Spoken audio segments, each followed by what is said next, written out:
Alrighty, we are back in Sevtech Ages. Now, the last time we were here, we had spent a stream kind of taken off the immediate path to getting to Age 4. We'd gone and cleaned up a few of the offshoot advancements that we didn't pick up here and there. I think we've only got one or two left that we didn't actually end up picking up in that last stream, mostly because they were just a little bit too annoying to actually get. One of them involved returning to the Twilight Forest and collecting a significant number of stuff from there. The other had a lot to do with the Betweenlands, I want to say. Neither of which are locations that I really want to go towards right at this moment. In the meantime, I actually figured out what is wrong with our Avitas mantle. And it turns out what's wrong with it is that it has been completely disabled. So our Avitas mantle is truly and completely useless, and unfortunately it doesn't look like we can actually uncraft it. So we'll just have this kind of sitting around as a monument to our struggle to go and create it and to get it working. Apparently it was considered too overpowered for the mod. I could re-enable it in the config file, but that's a little much. I don't know. I might re-enable that. I would really like to have the benefits that the Avitas mantle actually gives, but I don't know how overpowered it would be. I mean, just from the description, it sounds like you take basically all of your hunger and saturation straight back. It just fills and feeds up both of those permanently, which I do admit sounds a little bit OP, especially considering the rate at which you heal yourself when you do that. Now I'm just going to keep feeding these, growing them in the vats. We aren't turning these into these rock crystals into celestial crystals just yet, and we're trying to do that because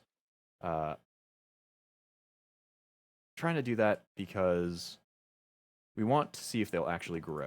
The celestial crystals that we have, we can grow them to max size, and we can obviously cut them down using the grindstone, but our purity, we have not been able to increase the purity, and so we're trying to test if we can actually increase the purity of the rock crystal before we turn them into celestial crystals.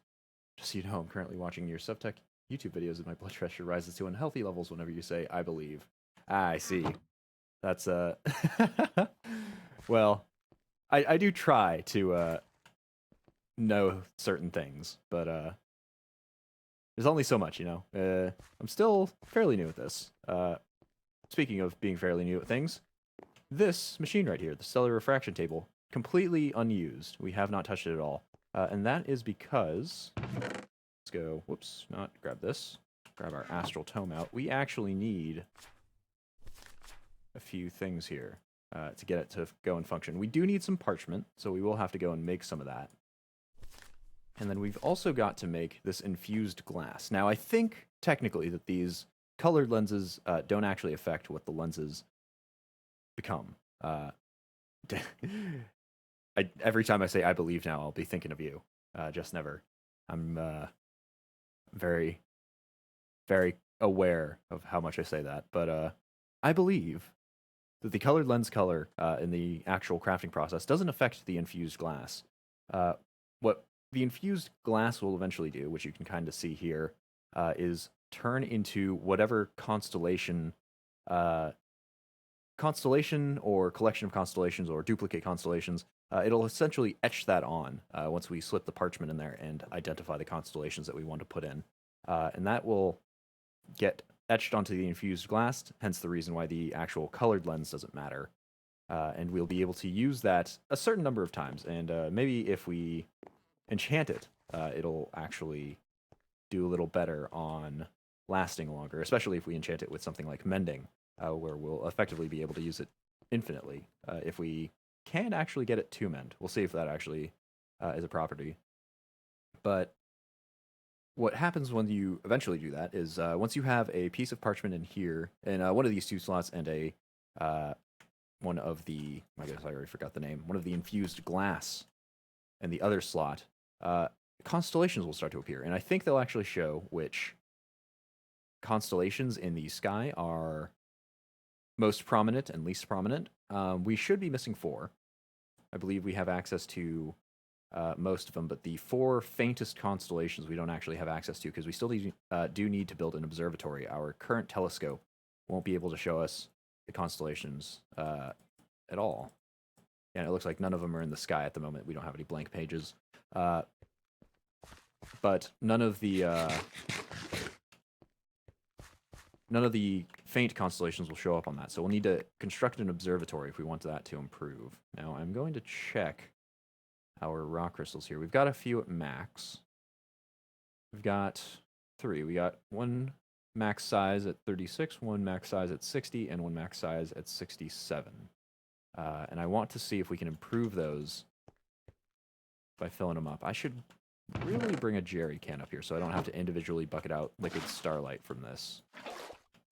I think that would help out tremendously. Because it is a bit tedious to throw these through. Whoop, not the telescope, please. But I'm hoping that one of these, either the 67, the 60, or the 36, will improve the next time we pick up this batch. So that we can confirm that we can actually increase the purity of this. If we can't increase the purity, then we have problems. Maybe not massive problems. We do occasionally stumble onto very pure samples of rock crystal and stuff. We've had several in the 90s that we've actually converted here. 97, 96. I think we have one that's actually 100, right? Yeah, this one here. That's a perfect crystal. But hopefully they'll just be able to increase. So we'll be able to increase every single one of the crystals up to max everything. Because cutting and size are pretty easy to do. Even if they're celestial crystals. Growth is just throwing them in the vats, and cutting is done on the grindstone. That purity is really that last spot holding us back. But since we are trying to get this table working, the stellar refraction table, we need 4 resonating gems, 4 stardust, which I think we're actually out of. No, we have 1. These crystals should actually be all done. Oh. Okay, I guess that one never grew for some reason. But the rest of them should be completely completed here. I'll just wait until all of that's done so I don't accidentally poach any of them with our armor here. I'm debating whether iron armor is the best option anymore. Because I've gotten into many a situation where grabbing items has put me... has created issues. Most of those situations having been this sort of deal. Where we're trying to grab a few things, but not everything. Yeah, and that one went and filtered down. So we've got all of those. Let's pick up these. Oh, I guess we're full up. Stay.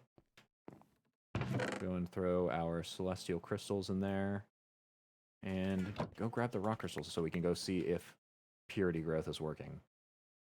70, 60, 36. Oh, no. 67, 36, 60. Yeah, so purity doesn't seem to be growing either. So I guess we can't actually increase the purity, which is really annoying. We're just going to be stuck with whatever accidental drops we happen to get. But luckily we've got, I mean, in fact, a completely infinite supply of rock crystals. Effectively, we have access to a great deal of them because we've got a lot of rock crystal samples really close to us. We've got fortune, or luck, I suppose, as it comes from the Tinker's mod, as an enchantment on all of our mining equipment. And I think that actually makes the rock crystal samples drop more rock crystals per sample. So we have not once, I don't believe, come close to running out of those in our first batch. I think we might be close to ending the rock crystal sample size in our first batch, but I think we've got plenty of time to do that. Let's rearrange this just so I can toss straight out of my hotbar here. Oh, not like that though. There we go.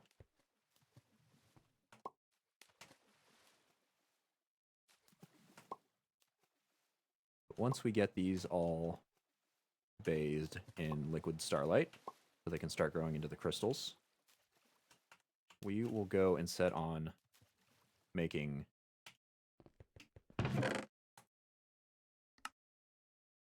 those resonating gems and the rest of the items we actually need for for this infused glass here. Where has our colored lens gone off to? Yeah, we've got this push lens. It didn't work out quite as we wanted it to. Unfortunately, it just did not work for an elevator. We ended up making the teleporter over to our base, so that didn't really need to work, but it'll be good to use as a recipe for the rest of this. The other colored lenses may be easier for us to make. This just requires lots of blaze powder. We've got a fair amount of that. This actually might be even easier. Oh, if not for the diamond involved in that. Maybe this. Not that one, because it has a diamond, same there. That one requires pistons and glowstone, neither of which are great. Yeah, maybe we'll just go for spectral, just because all of that is from the actual astral mod. And most of these, barring resonating gems and sort of the illumination powder, but we make a lot per batch, most of that is renewable. But we'll go and get these resonating gems. We'll just start off with the one spectral, or my goodness, not spectral. Or is it? Hold on. I can't keep the name straight in my head. Infused, there we go. Infused glass. There are lots of types of glass, and I can never seem to keep them straight. But we got our bucket of liquid starlight. If it'll break one of these source blocks here, and we'll just get that going today. And what we're going to want to do with our first batch is to create a mending enchantment so we can apply that to our wild dog boots. If the infused glass works as long as I think it does, it will probably only last for 5 enchants. And that's not a ton of time, but I think we can duplicate that, though. Now that I'm thinking about it, we'll actually need 2 pieces of infused glass to get that to function.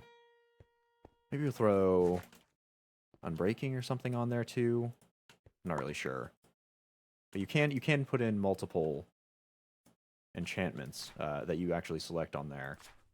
We just have to find the constellation that that's working from. So I think mending, is that Avitas? Yeah, I think that's Avitas. And even though the mantle didn't work, I think this should. Unbreaking might be here. No, this might be protection of some nature. What might unbreaking be? This is strength of Cydia's attack. And Avorcio looks like efficiency. This one is speed, though. I don't know why Vicio is speed, considering it says everything goes slower. I guess individually it makes you faster. Oh, and we've finally broken one. I think in this corner? Yeah, perfect. Whoops.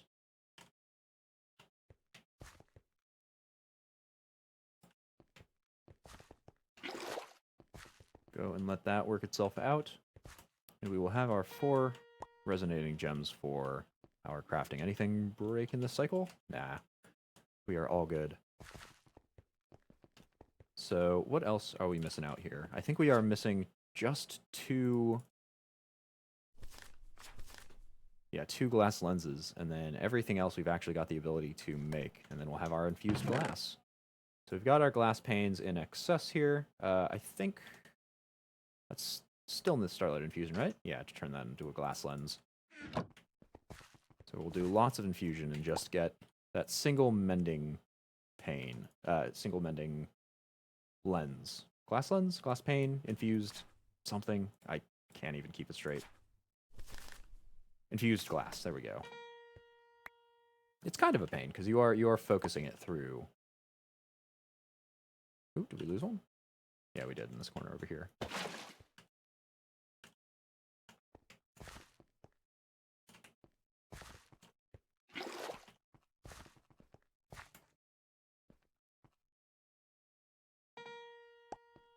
Okay, and we've got our glass lenses. We've got all of that. We have a liquid starlight bucket broken? No, perfect.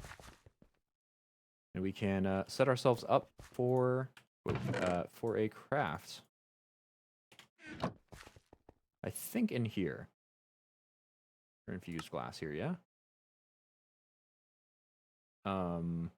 Or not. Hold on a moment. What are we missing? Do we have an extra piece somewhere? Can we not do it in the expanded one? No way. Maybe if we throw like maybe it needs a crystal attunement here. I guess we'll just throw Avitas in there. Huh? Oh, okay. Whew. For a second I thought my Avitas crystal just shattered there. Didn't work. Oh, no, right. I always forget. It doesn't actually show like a crafting button here because you have to do it with the wand. There we go. And that'll look lovely. Thanks to our lovely Lightwell multi-block here. We've got enough power to do this even in the middle of the daytime. That's a fantastic crystal we got there. I think that was one of the highest percents we've had. We've got our infused glass. Now we just need to make parchment if we don't have any already. Oh no, we do have a few. Perfect. And we should be able to slot these both in there. I might actually save the parchment, or save the craft of this until nighttime. We will have to actually save the craft of that until nighttime, which means for the rest of the day, which will probably only last a few minutes, we are free to do other things. Uh-oh. Including fix that rock crystal.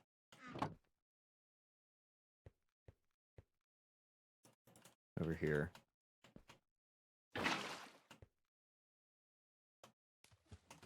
Turning into a collector, celestial crystal.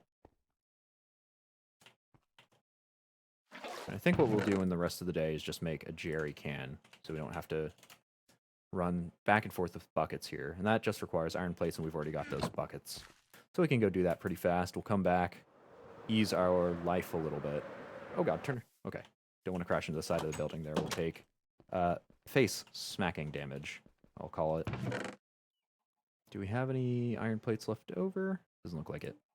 We'll just cast 4 out, and then we'll do the jerry can. Crafting.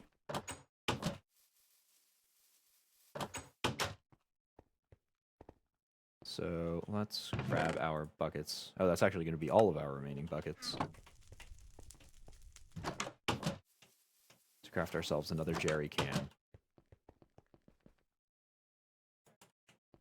Perfect. Like so. And we've got a jerry can. It can only take from other sources, but that actually works out perfectly for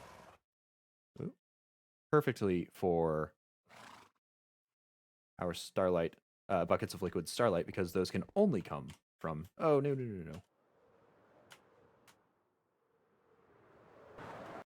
Only come from sources that can be interacted with. It will never find any of these laying out on the ground, as far as I know, at least. Maybe they come from somewhere else, but I have certainly never seen them, and I very much doubt that I ever will. And we'll throw our Avitas crystal back in. I think we also need to find our next lowest, or next impurest crystals, so we can actually stick them back on top of these light wells. I think we're all out. Should be from the new batch. I think we've pruned our old stuff. All out. 61 is a new low. I think we've got a few more 60s. 69 I saw there. Yeah, I think it's going to have to be that 69 as our next lowest. So we are slowly focusing these towards being on the higher end for our remaining crystals.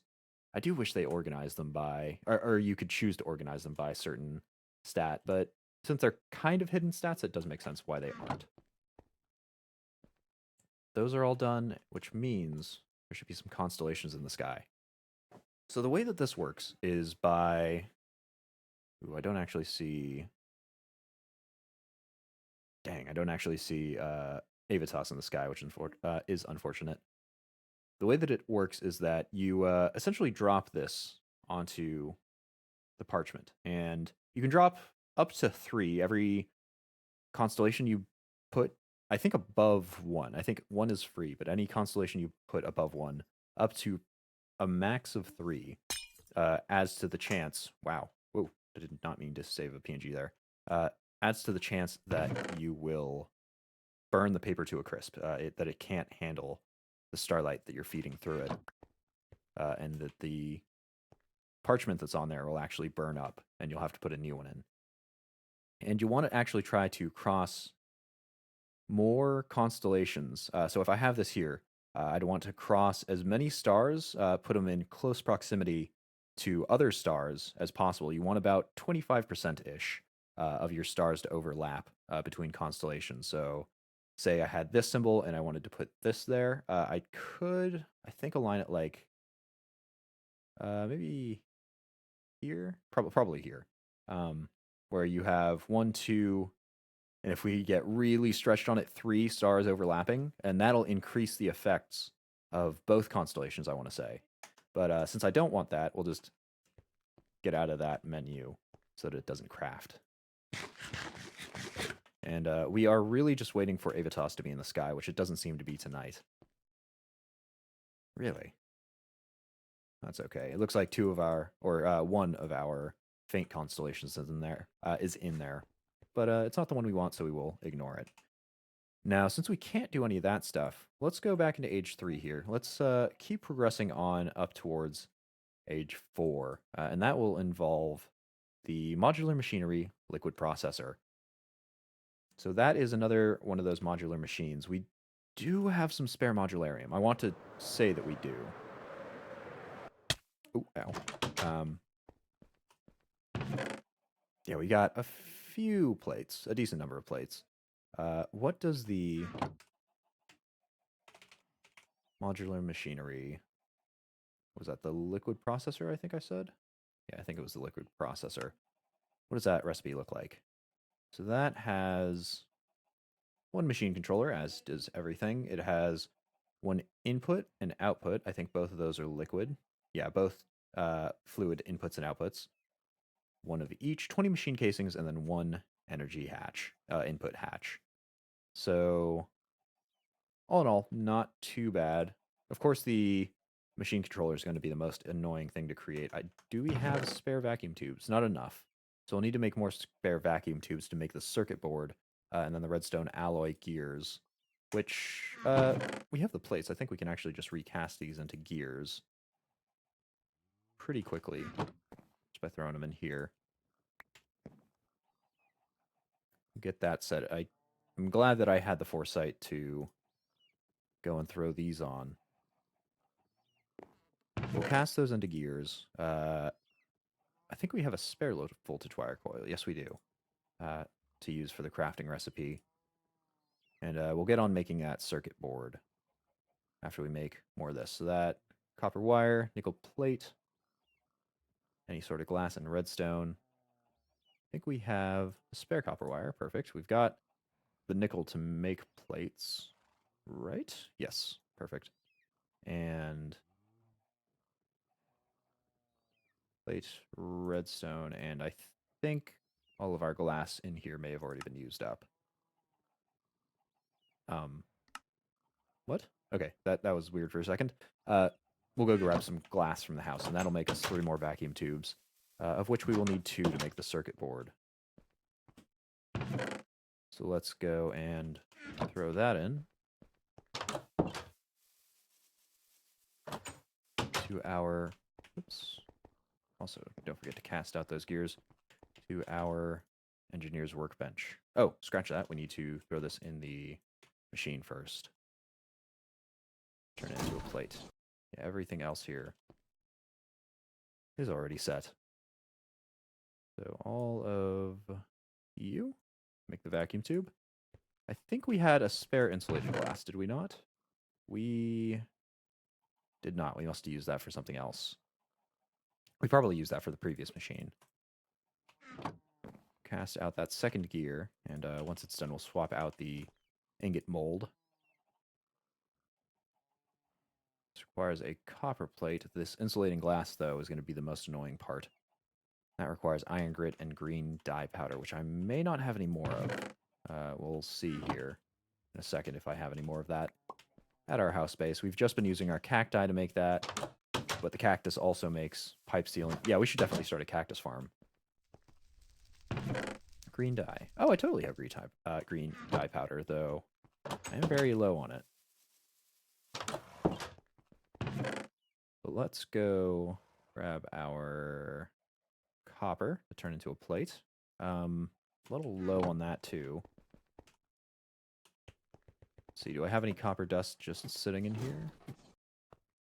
Can at least grab the iron grit. No copper, so I should actually convert some of that stuff into some of the clusters into the grit, and some of that grit into more ingots. Assuming we have more copper clusters. Where's our copper gone? Oh, right, it's kind of odd. Oh, we only have 31 more. We definitely don't have any more resting in the chamber. So we may do a bit of mining. Because we are actually out of quite a few. Oh, I also forgot to throw the sand back in. We are very low on a lot of various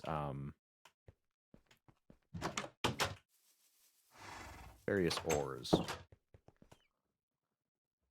But let's see. We have everything, right? Oh, forgetting the glass again. And then we'll have everything to make that insulating glass, which will give us a spare for our next piece of it. Next piece of the supply chain there. I think that went like so. Yeah, and that'll make the insulating glass. And then we can run back in here to combine it all up, I think, right? Copper plate, vacuum tube, insulating glass. Yeah, we're good. Do we grab our copper plate? Yes, we did. Wonderful. That'll create us that one circuit board we need for the machine controller. And barring that, we should be good. We just need to make one machine casing, which we may have a spare of already. Yes, we do. And we'll be able to make our machine controller. Lovely. I don't think we're using any machine vents, so these are unfortunately going to be a little useless to us. What does the rest of this liquid processor look like? 20 machine casings, easy enough to make, that we may run out of modularium plates, actually. I'll do the fluid input and output hatches and the energy input hatch before I do that, just to see how much modularium we have left. And that's, what is that made out of? Aluminum, iron, and redstone.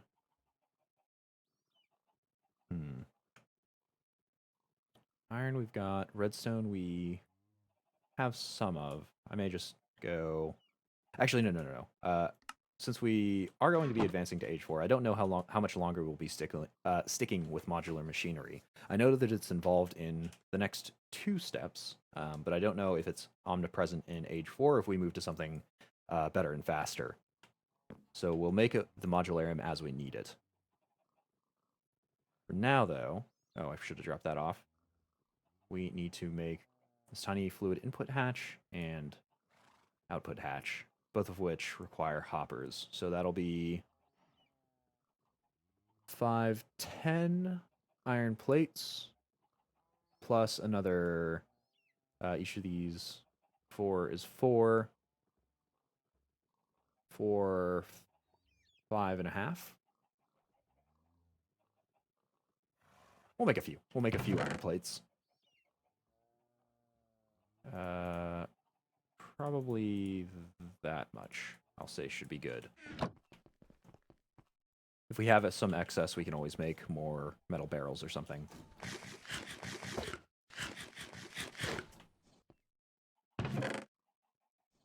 How's our nutrition doing? Because we did die. Oh yeah, that definitely needs to be fixed up. Right, we actually need to go grab more wheat. So that while that's processing, we'll go grab our scythe again and harvest some more wheat so we can make our pizza, which will be the food of choice for increasing our grain, protein, and vegetable, since it does all three of them at once. So where is that scythe? Could use this one. Yeah, sure. When did you die? We died last stream when we were going through the nether. The lag caused us to basically fly into a wall. Oops. Ah, there we go. Caused us to fly into a wall and lose all of our items, which was a bit unfortunate, a bit annoying, but wow, this is a fantastic scythe. I need to use this one more. And oh, we picked up some potatoes and some of this hemp seed as well, but that's okay. We'll go convert it into biomash. We definitely don't need the seeds anymore.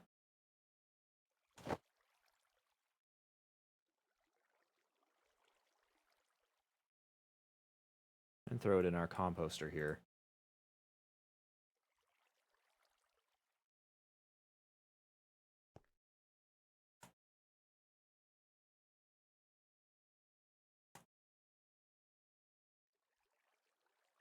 And voila. And we'll stick the excess. I think we have excess biomash somewhere. Really need to figure out what to do with this fertilizer. I was really hoping it would work with the Steve's carts as fertilizer, but that really only just takes the bones and bone meal and such. That sort of thing. There we go. Maybe we can do something more interesting with these potatoes that we've been accidentally picking up. Turn them into ethanol, apparently, which can actually turn into biodiesel. Maybe we'll try creating some of that at a later date to create some more energy. We are using diesel power to power our medium voltage in what's supposed to be a high voltage circuit eventually when we can actually be moved to using it. We put that off a few streams just because it's not really necessary at this point, but we want to put our arc furnace on a high voltage circuit because it is taking, at max power here, more power than's actually being given through the 3 medium voltage circuits that it's hooked up to. But, oh yes, the wheat we need to throw into the millstone? Does it actually work in the crusher here? Oh, it absolutely does. I think that'll be the faster option.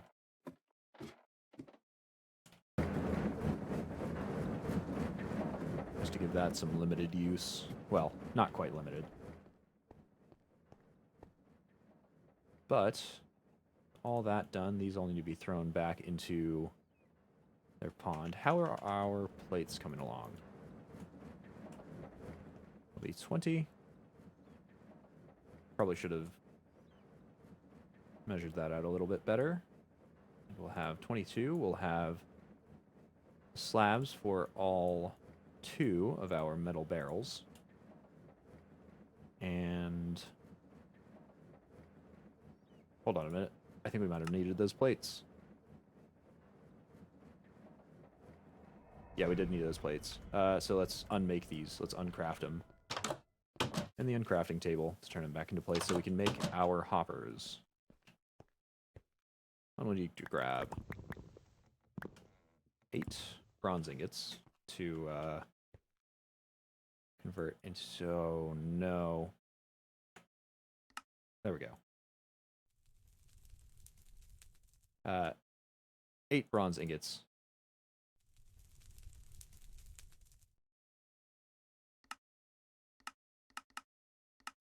Oh, you're kidding. Okay, whatever. To turn into gears. Because that's involved in hoppers for some reason. Not sure how the bronze ingots, or bronze gears are processed there. It doesn't seem very mechanical, but we'll take it. And we'll just throw them on the belt. And then, barring those, this one requires some machine casing, so we'll need to make more of that, which we would need to anyway. Oh, and this requires a redstone engineering block. Okay.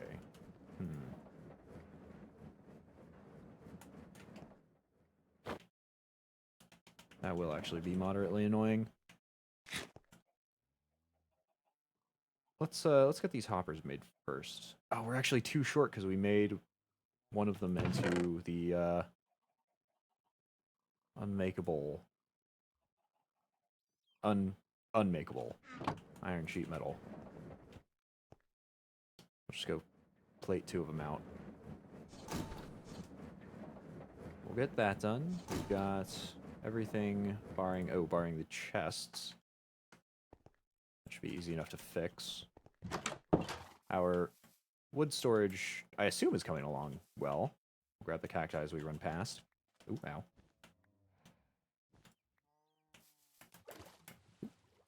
Come on, let me out. I assume our wood storage is going along well. Yeah, wood storage is going great. He's been putting up trees that he hasn't apparently got the reach to actually fix up here. But, otherwise, he's doing pretty well. Our little Steve's cart there.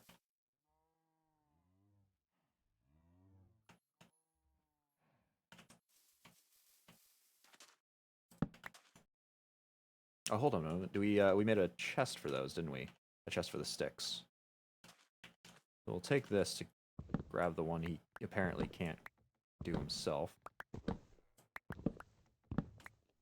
Not quite as effective on those weirdly horizontal trees, but this lumberjack axe.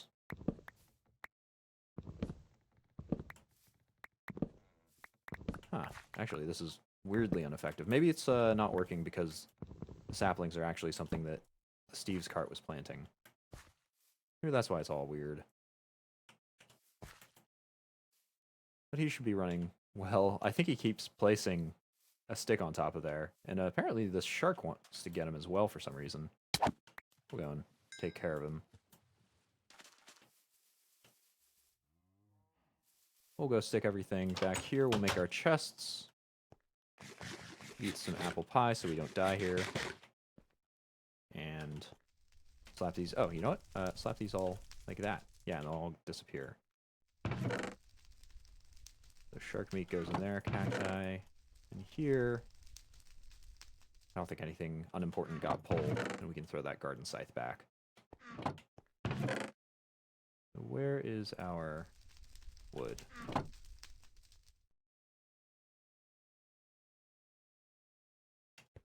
Oh, we've got our 2 chests. Whoa. Oh, we've got way more chests in here. Why don't we just use those? An utter fool I am.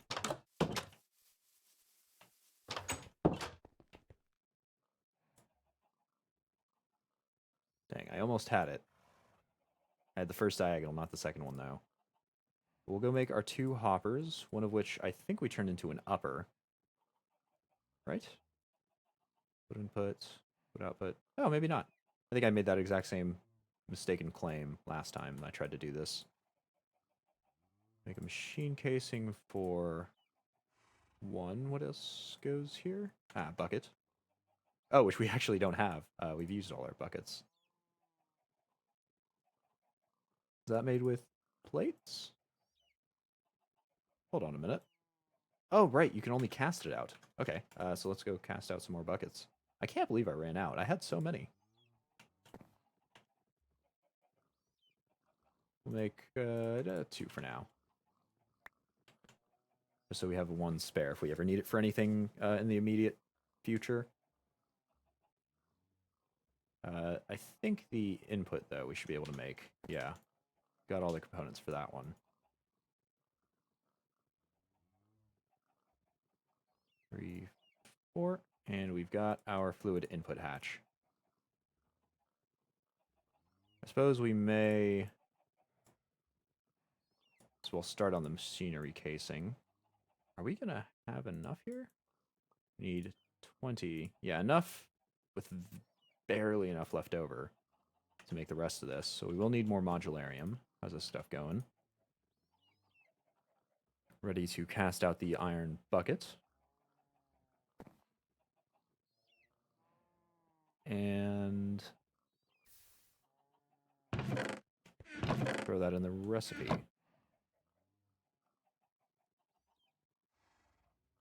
Hold on. Hold on here. What? When did we use a machine casing? Because it makes them in evens. I've got no clue. So we'll definitely need more of these modularium plates then. Yeah, how strange.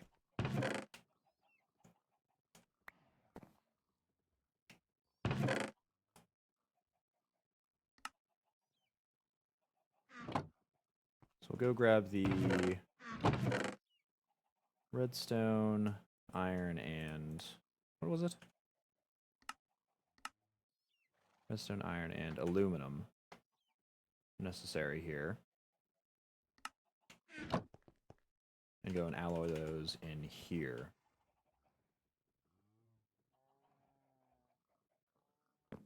We'll let those feed in, and those will turn slowly into modularium. We can go cast them out into plates once they're all connected. We'll keep this on us to remember that that's actually in there. Now for the... shoot. Okay, problems. Let's just take all of that.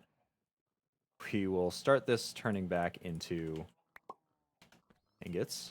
Let it passively cook. At least the aluminum went in first, because that'll be quick to smelt and unsmelt.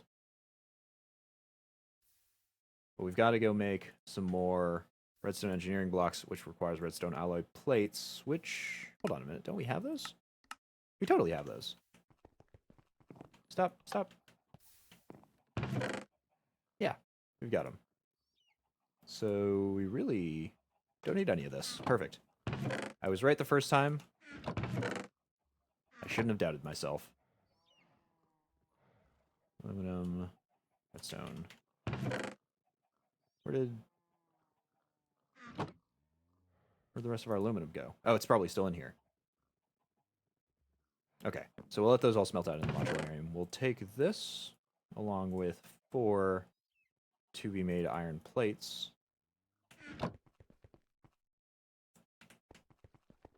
And go press them. We'll turn this iron grit into iron proper in here. Oh, hold on a minute. Okay, that wasn't working because there was no coal dust in there, or coke dust in there. That should still be functioning. Perfect. We've got our plates. We should have a vacuum tube to spare. And we are good to make this. Lovely. And now we just have to wait for this modularium to fill out. Which is going to take some time. I think the copper... or no, it's redstone. Never mind. I was about to say if it was copper, that should take less time than the iron to smelt. Since it is redstone, it's going to take absolutely forever to go through.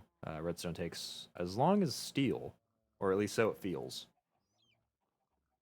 to go and smelt down. So we'll just have to wait for all of that to get placed. In the meantime, since it's nighttime again, we can check the constellation, see if Avitas exists.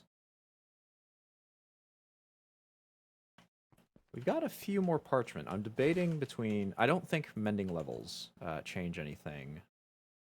Really? Still no Avitas? Okay, then. I'm debating between doing a single Avitas enchantment or a single mending enchantment from Avitas, or trying to combine multiple on them. Because I do know you can make higher levels of mending. I don't know if they do anything, and I kind of doubt that they do. But it may still be worth it in case of the very small chance that it does actually do that sort of thing. suppose we can go and make our pizza now. We should have all 3 stacks of flour, and we have all of the other components already ground and plucked and whatnot. We're actually out of room in here because of our plates and whatnot, everything from creation of this stuff. So let's throw that at the bottom. We can start casting it out. And I think the combination should keep up with the casting speed, so we don't have to worry about any of that. What was it for a pizza? I think there's should be some bacon on there, of course. Some ground meat, and then tomatoes. Just throw the stuff in there for now. Tomatoes and chili peppers are the last 2 ingredients, right? Oh, and cheese. Cheese. Okay.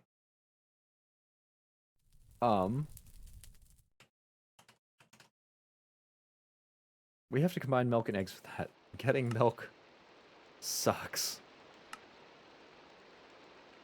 Apparently we can convert... Oh, we can convert that into the solidifier. But that is... We're still going to have to milk that out. Okay. We have 1 spare bucket. Oh, but I really want my pizza back. Okay. Our first step in automation. Next age.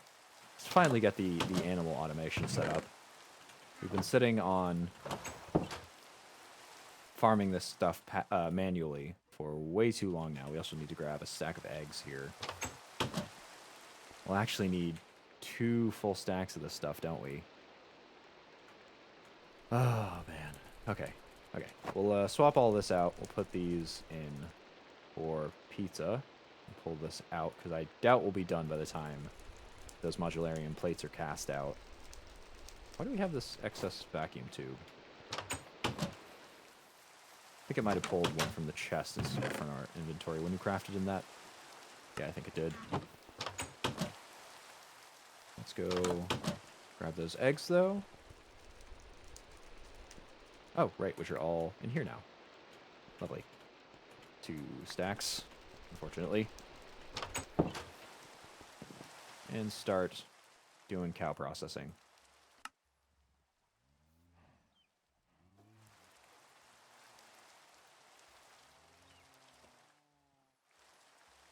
By hand, manually. I really need to set up like an auto clicker or something for this. But I guess that's what a machine is. This greatly incentivizes us to get that machine done.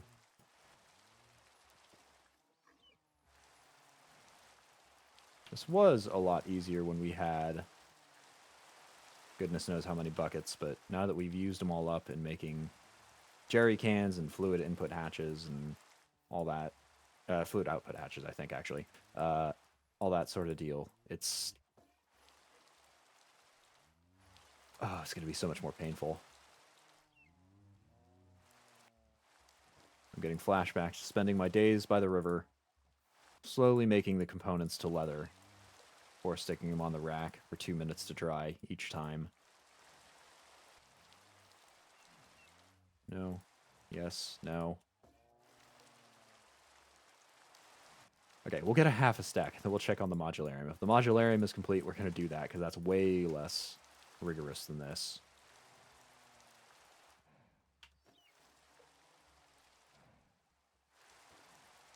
Can I make cheese any other way? No? Oh, man. I'm definitely going to have to go to the doctor soon and file a claim for RSI here. My wrist is going to fall off from doing this repeatedly. Oh, no, give me that back.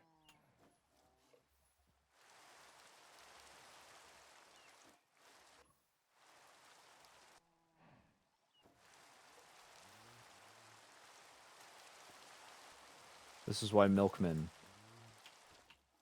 are so ridiculously were so ridiculously valued before the days when refrigeration was a big thing. Even in the early days of refrigeration, milkmen were around. What, through the 50s or 60s maybe even, right? Okay, half a stack. I can already feel the strain kicking in. Please give me that. Don't feed that to the buffaloes. That gives them indigestion. But I think there should be a significant portion of the modularium smelted out. And we'll go and not look at cheese. We'll go and look at our last bit here, which should be this. Oh, we need low voltage wire coils, some more of those. We'll take 2 of these. We've got our 6. Cast these out into wires, not plates. And create our low voltage wire coil.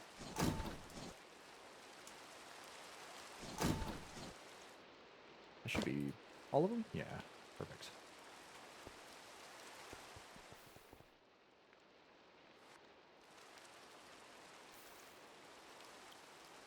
And now we should be good to make this. Did we not make that? I guess we did not. I swear we made that. Okay, strange. Guess we'll need 4 more copper or iron plates. I swear we had all the starting component parts of this. Huh. And what do we actually need for the blueprint part of this? A water bucket, some paper, and blue dye powder. All of which we have. That's going to eat into one of our many precious buckets.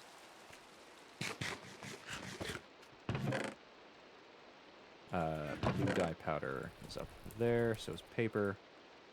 We can get that crafted together at least. Liquid processor. And just to double check, that's what we need, right? Yep, liquid processor. We've got the blueprint. Oh, and it actually didn't use up the bucket, it only used the water. That's useful. That means we get to keep that bucket.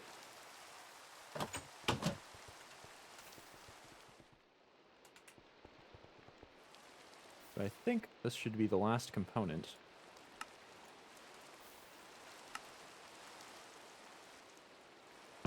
That we need for this, right? Double check. We've got 1 machine controller. We've got 20 machine casings. We have 1 tiny fluid input hatch, 1 tiny fluid output hatch, and 1 tiny energy input. So we are all set there. This is still slowly casting out some more modularium. And it's time to set this up. Now I have been using these fluid pipes.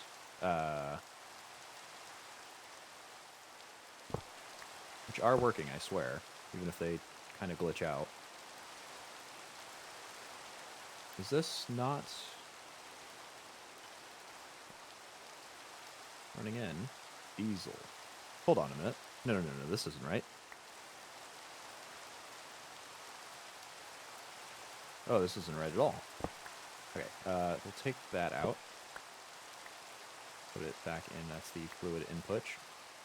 Oh god, we're getting bitumen. This should be set up very differently. Okay, that's a problem. If diesel floods in there, this obviously won't work. So we'll need another lever to stick on here. We'll need some more fluid pipes. I think we have that. Where is this bitumen coming from? Oh, it's overflowing in here. Uh-oh. Okay, let's just set this up kind of quickly here. And we'll figure out what to do about that. So, what did that look like? Even on either side, input is the green side. So we'll face it this way.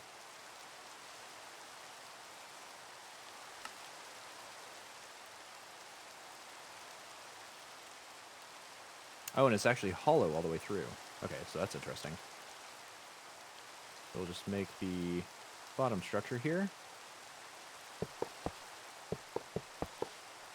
Put our machine controller in front, our input hatch there, and our output hatch there. Where was that energy input? Oh, that's on the lowest level. So that'll actually go back here.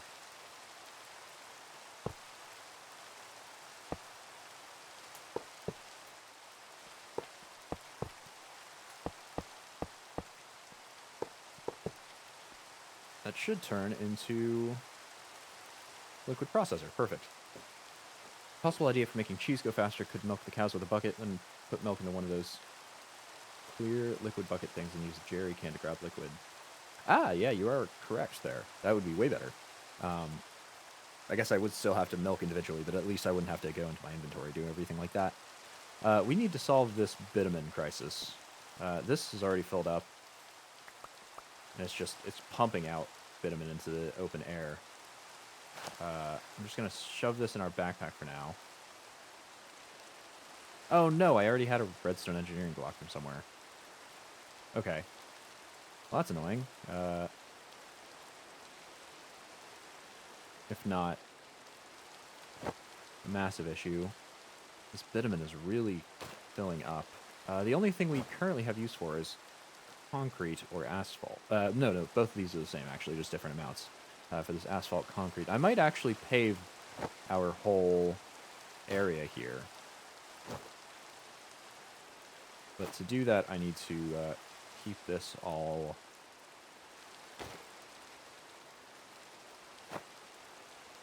clear.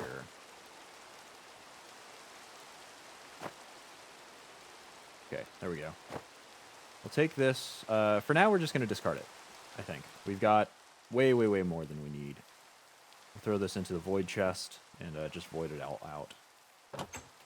Or actually, we'll just do it on a cactus, because then we just do it straight from our inventory, because we can toss things like that. We'll just have to make sure not to toss anything we don't want to get deleted by this cacti.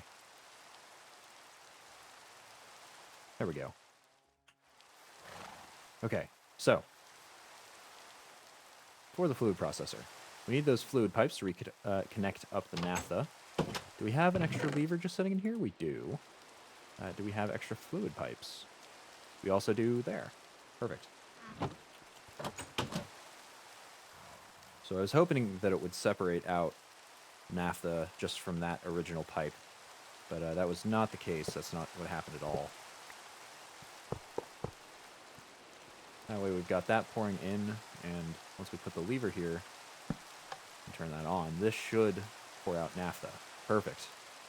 And that'll get our propane gone and building.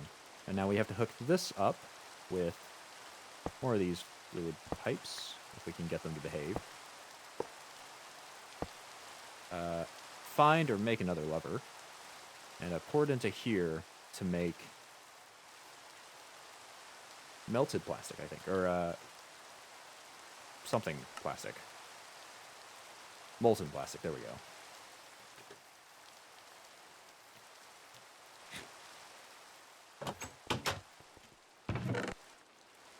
So if we don't have another lever,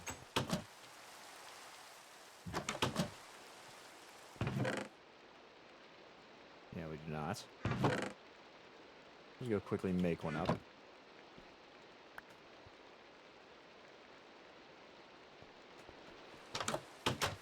And get it pushed out. So it turns out these fluid pipes are a little bit better than the Buildcraft ones. The Buildcraft ones always require those redstone engines, which are a bit of a hassle to make. It's very nice visually, but they're a bit annoying. However, if we happen to have a tank in between, an immersive tank here, then they actually act as a pump no matter which side they're going on. So they'll either pull or push. If they have that redstone signal, they'll push. But they'll automatically pull it out, which is great. I've also realized that with the current placement, I actually don't have a way of hooking this up to energy. I think these should work with low energy, though I'm pretty sure we've been putting medium energy inputs on them, haven't we? Oh, no, we have been putting lows. So let's go grab that out of our toolbox. Connector and an LV wire and an actual LV relay. And we'll go and set up another fence post out here, just extending it over the power of this over to this side. Because we'll actually need one more machine in this chain. We'll need more power poles.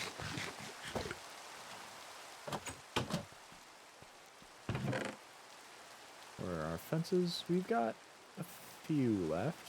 We could probably use a few more. I'm actually going to redesign this. I have, at the moment, had them set up like this, but I think I'm going to actually do the traditional power pole design. Hence... 1, 2, 3, and then... Actually, I put it 4 up. And do it like so. And just one like that for neatness. But we'll put low voltage wire on the left. We'll put medium voltage on the right. When we eventually come to that. We'll hook this to there, and that to there. Actually, we'll take this off, just so it won't interfere. Which unfortunately means we need to go get another low voltage wire. And we might as well do this. So that's the medium voltage relay.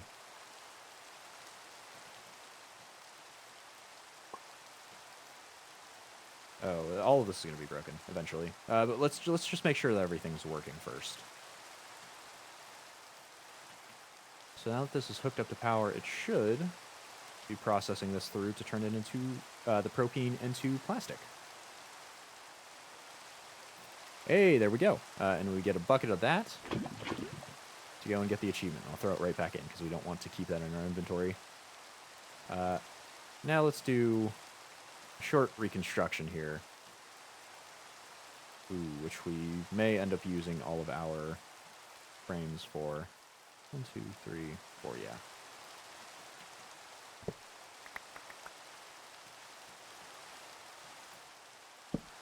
Whoops. Not like that.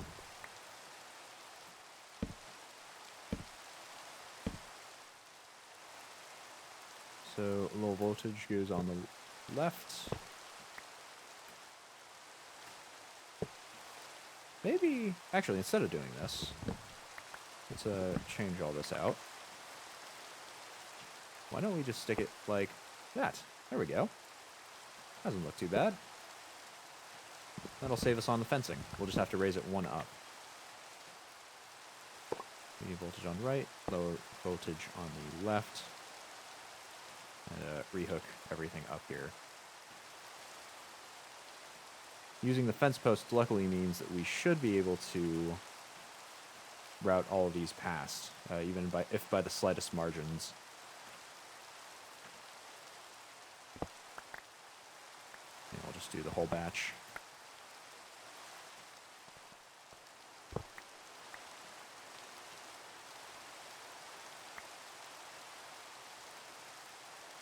Oh, no. I know I'm going to regret this, but... Well, will I? I think it looks okay.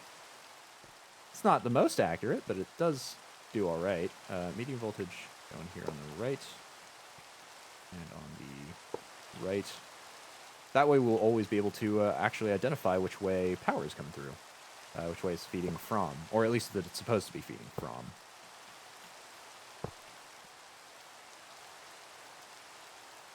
And for completeness' sake, we'll put one more low voltage circuit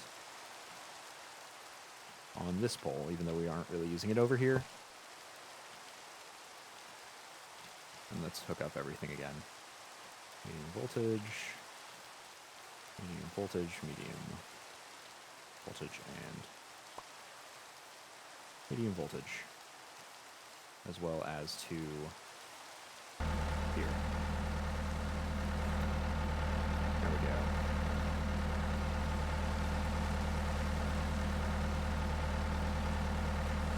Look at this actually rotate.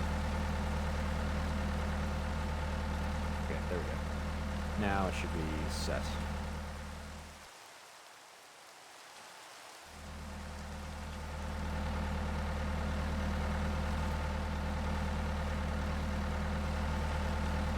And I think we've got to re-hook up our machinery, don't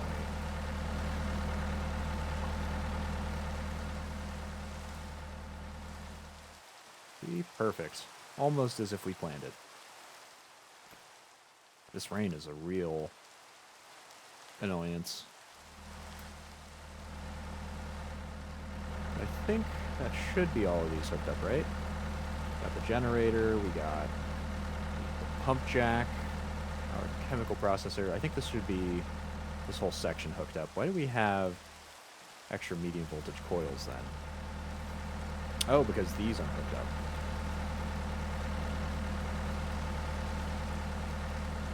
The distilleries, that'll be an important part to attach to the chain. Uh-oh. Okay, we've run across our first issue.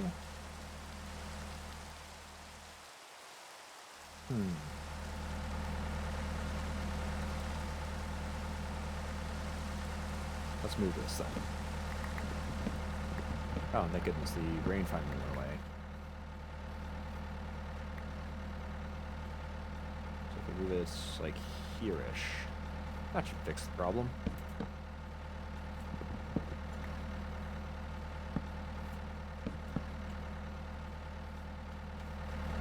Four tall now, right? 1, 2, 3,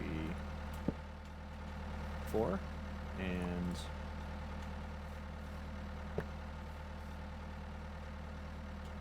low voltage, medium voltage, re-hook everything up. Yeah, perfect.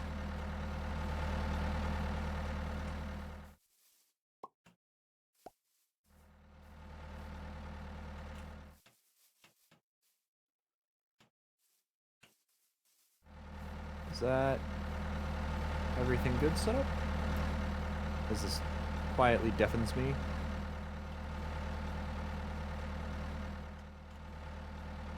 I think it should be. And then we just have to hook this back up to these lines. We'll just do the whole set while we wait.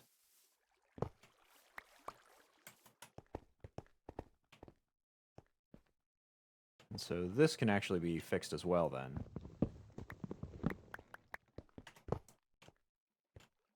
Or rather, it will have to be fixed.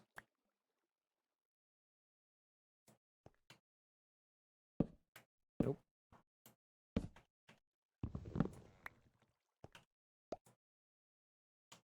Medium on the right, low on the left.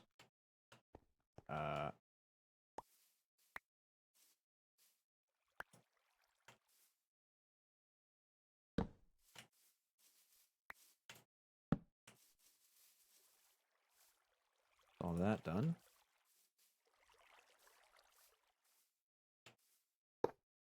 Low and low.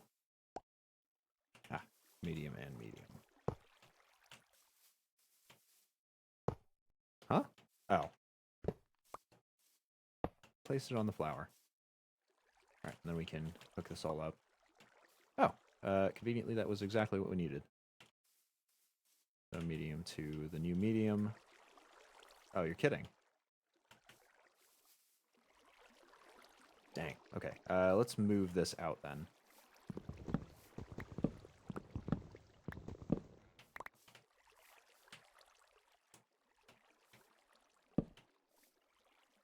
Yeah, I think that should correct things.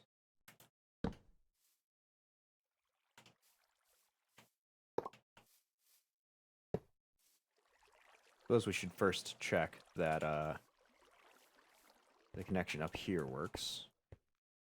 Which it does, for low voltage at least.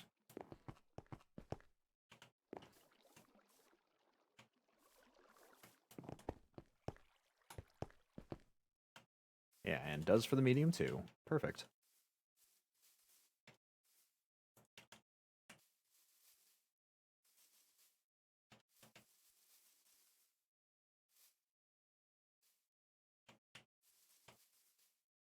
Oh, you're kidding. This is too short now? Man, we are really operating on, like, the furthest possible reaches of this stuff, which I guess is efficient, but...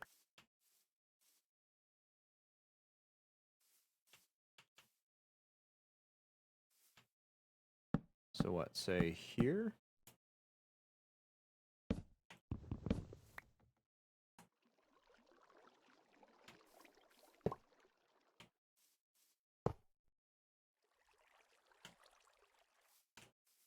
Medium to medium still connects. Medium to medium should connect better. Low to low. Low to low. You're kidding. Oh, you've got to be already kidding me.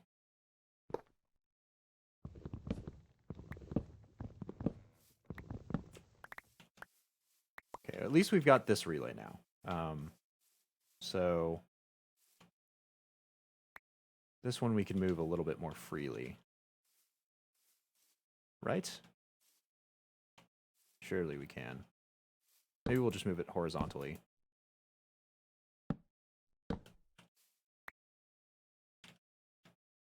Medium voltage on the right. Yeah, so just like that.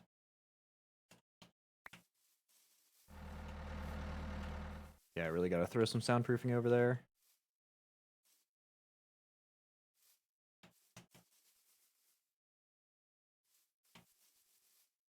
Okay, there we go. Now this all hooks up. Lovely. A little weird looking. Just a smidge, but I think overall it's all right.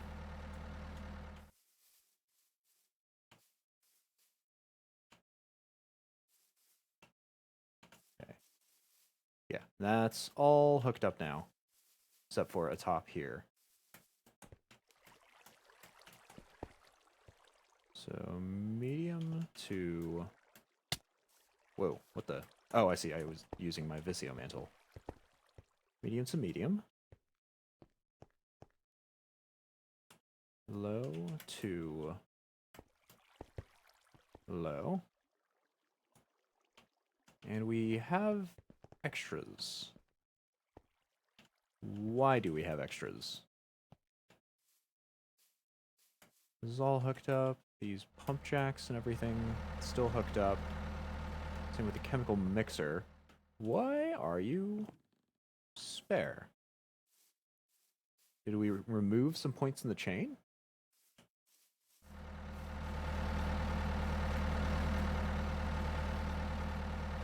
I have no idea. We're going to leave this, I think. Oh, wait, maybe here. Did this require power? No, that just required water, because the power is coming from the sun. It's a solar tower. Yeah, okay. I guess we just have some spare from someplace. We'll go and throw them in the toolbox. Ah, probably from the powered lantern, actually, is one of them. So we'll need a low voltage connector there, which we do not have. Or maybe we don't even need that low voltage connector. And let's see in chunk terms. Yeah, we moved that a little ways over. I think it should still cover everything for this powered lantern. Stick that not one above, but two, so that the high voltage connector can be under it. I don't know why the fluid pipes popped in for that placement. Kind of strange, but whatever. And we need probably a low voltage wire. Let's see if we can just connect this up. Medium voltage wire, go in there. Low voltage wire. Yeah, there we go.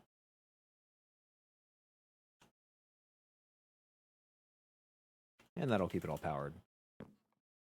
A little weird looking, but it'll have to do. Now, all of that done, all of this done, this is pumping out molten plastic. Time to get on to the next step, which is to make a slight divot in the ground here to fit in our new machine. Actually, I still will be using modular for this last task. And this will actually throw us over the line to age 4 once we get it successfully completed. That will be the plastic molder. Still from modular machinery. I think it's a little bit smaller, though. Here it is. It's actually 2 high instead of 3. Looks like all the important blocks are pretty much on the second stop, except for the energy input here. And that'll require all of these steps again. Luckily, we have that excess redstone engineering block. I'm not sure how we forgot about it, but it was in our inventory in here. We haven't forgotten anything else important in here. Seeds, for some reason, have gone in there. Beats the heck out of me.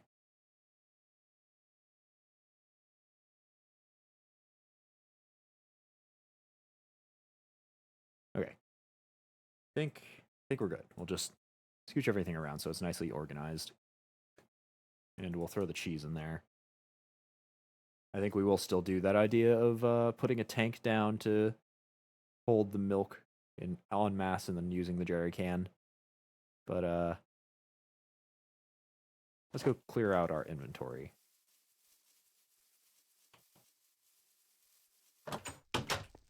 First, the seeds. Then everything that goes in here, which was nothing. Hold on. Is this top block not connected? Oh, it's not. Okay, that needs to be fixed. No, it should be. Hold on a minute. Okay, the dirt's gone now. All right, so that did actually work out.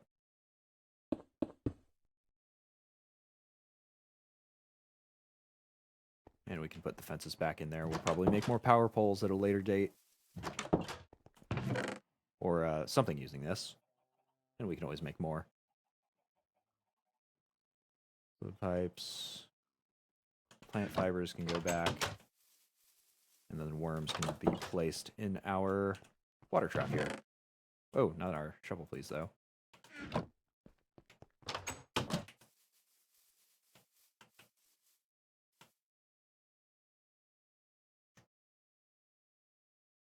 And that stuff goes up top, and we're all good.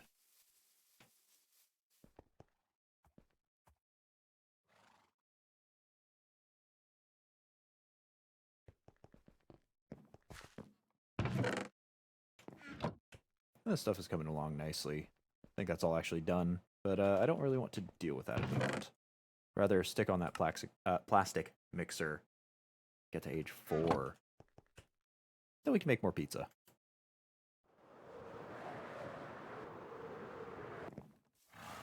So we've got to go through the whole step again. I think our iron here at least should be done, so we won't have to worry about those filling up here. We need some more low voltage wire coil. I think we'll start at this end since we've already got most of the components. Our modularium should also all be cast out. Was that not 2 stacks? Okay, weird. And we can slap the ingot cast back in.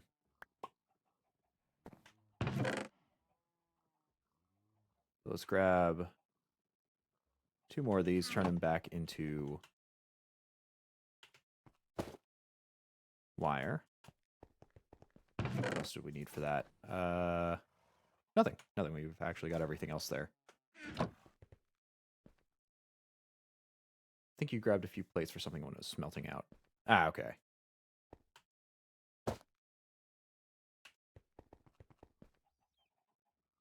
We'll go and craft the wire coils first. Then the tiny energy input hatch. We'll have to make lots more plates again for the fluid input and output hatches.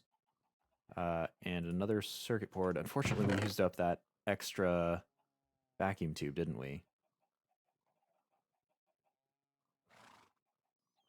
Oh, did we use 2 vacuum tubes? Hold on a minute. I guess we did. So we'll need to do vacuum tubes again. And then obviously we'll need a bunch of machine casings. How many machine casings exactly do we need? We need 14, so not nearly as bad as some of the other ones. And we've got our excess from making the tiny fluid output hatch, though that'll of course eat up our bucket again, our only spare bucket. But let's go get the iron ingots. cast out into plates. Those will be for the hoppers, and then it's, I want to say 13. I can't remember explicitly that it's 13, but I want to say that it's 13 for the iron sheet metal that I'll eventually need. We can get started on making the circuit board. Oh, and the redstone gears.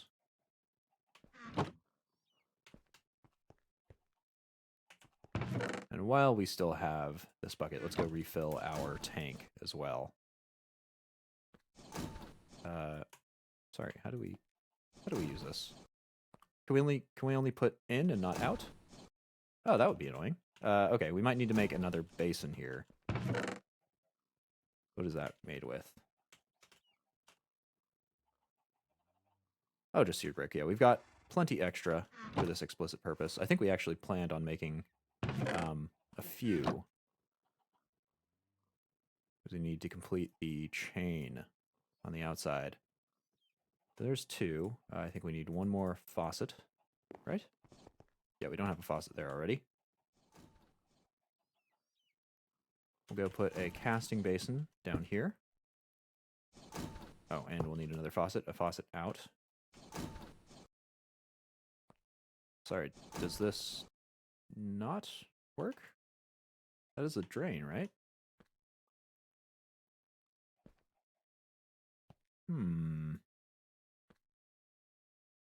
I'm suddenly not very sure what's going on. Oh, you know what? It probably doesn't need a basin. It needs a tank of some sort. We'll put the basin here. The faucet here. We need to turn these into drains again. So we're basically replacing the whole side of this with non-glass blocks, which is that's fine. Not the worst thing. How we missed this oversight? Well, I do not know. There's some Abyssal Craft wands that apparently do something to drain. But this, oh yeah, that's easy enough to make.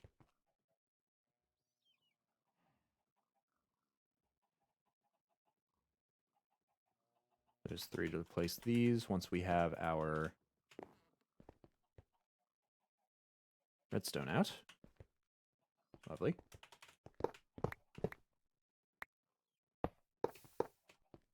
Now we should be able to drain out of there and casting blocks.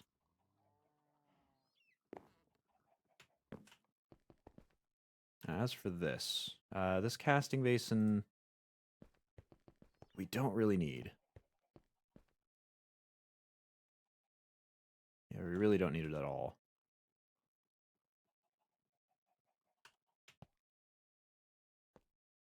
Store the seared glass as well. But we need ourselves a tank. Oh, please. I think a seared tank. That'll be any block of glass.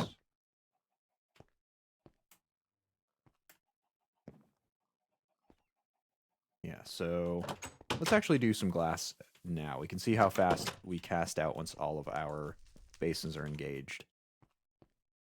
Although we haven't done the floor for them. This I might just unmake. Which will eat through our levels like we have been, but at least we get our items back.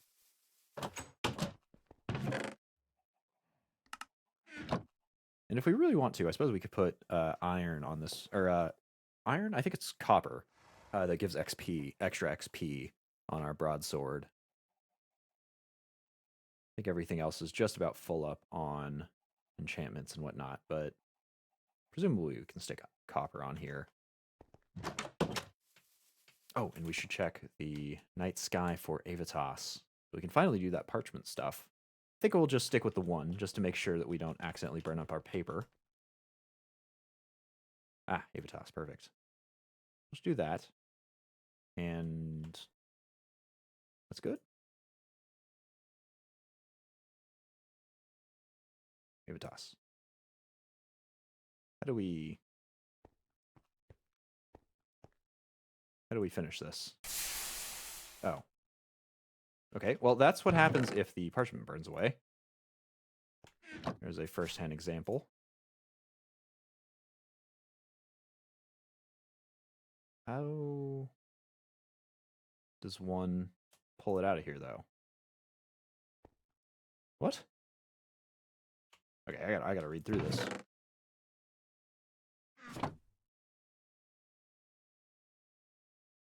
Okay, new interconnected master constellations created on the page.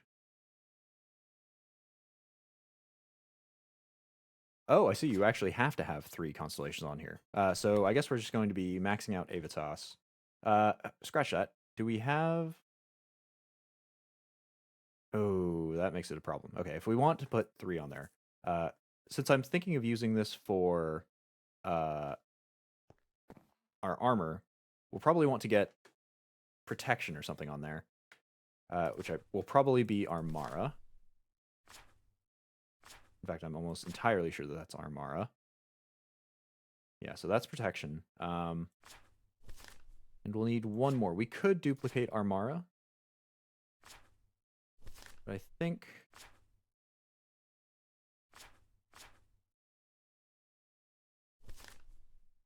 Although we haven't found... This gives... Fortune? That's not something that goes on...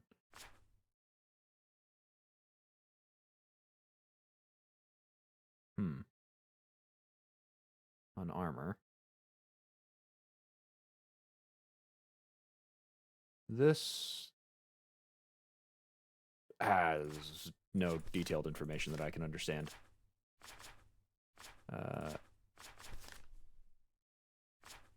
Lucerna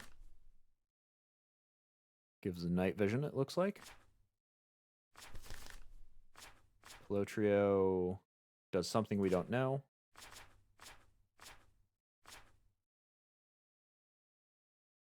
Octans is water breathing, maybe speed underwater, but we don't really need that with our exponential speed growths.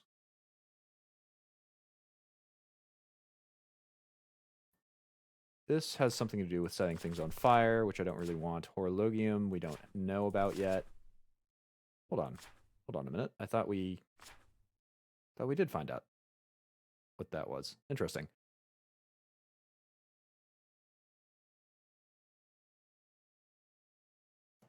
That might be, yeah, I don't know. There's a lot here that we just don't know. So I want to recheck some of the ones that I didn't look at here. I thought some of them were undiscovered when they were very much discovered.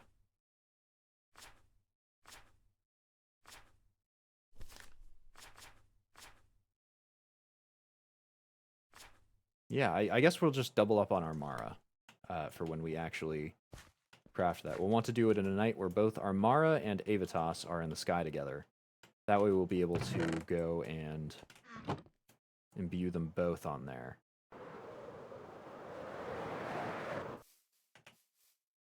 That'll be for a different night. And we need to go make ourselves a seared tank here, which requires more glass.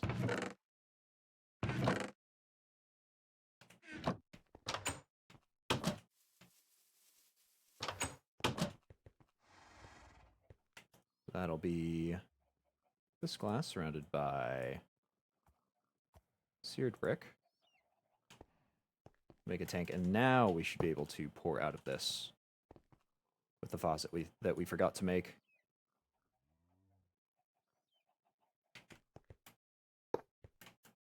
There we go. And now we can fill this up with lava, some of the lava that we've got here. And I actually don't recall how much lava this actually stores. I think... there it is, 4,000 millibuckets, so 4 buckets full of lava here. We'll go and grab some while it's pouring out surprisingly slowly. I thought it would pour out a little bit more quickly than that. We'll go and top that off. Yeah, 1 more while we wait. And then we'll be all done there. So what were we in the middle of with modular machinery? We've got the input hatch. Ah, yes, we've got plates by now. Perfect. Which can turn into the hopper, which requires the bronze gears, which we forgot to smelt. Mostly forgetting to do things is what I'm detecting in my my streams here. Jumping from task to task and forgetting to do every little thing. Oh no, we've got redstone alloy gears. Ah, for the machine controller. Now we need bronze ones instead, please. And thank you. We'll go get our chests going. Along with food here. Boy, would I be sick of apple pie by this point. Eating a whole apple pie for 3 meals a day. Or the 2, I suppose, that it takes for us to get hungry again.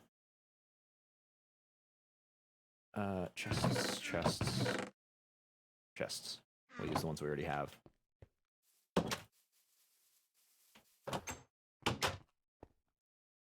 And that's our bronze cast out. We'll get this prepared. Nope, not the redstone, the iron plates.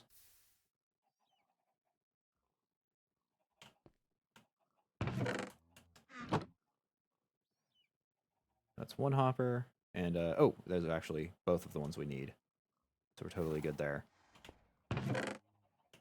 So we'll just save this for a later date, later usage.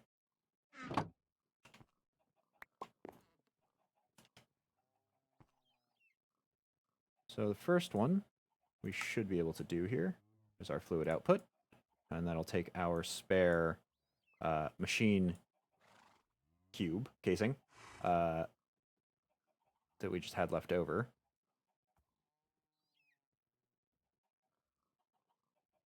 Now we need to make, right, all of those iron sheet metal.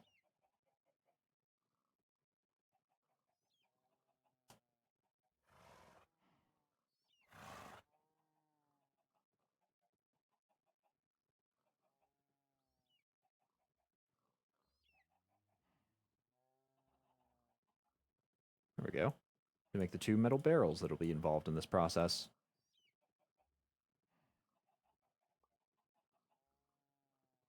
We've got our input hatch. Hold on. Oh no, energy, fluid. Okay, we're good. Now for this. Which of course we need to repress some more copper into wires for.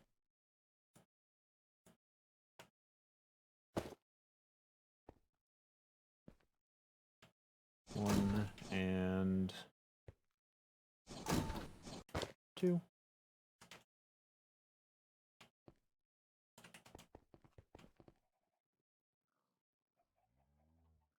Turn to the copper wire. Got everything except for the circuit board. We've got everything there except for nickel plates and even more copper wire, of course.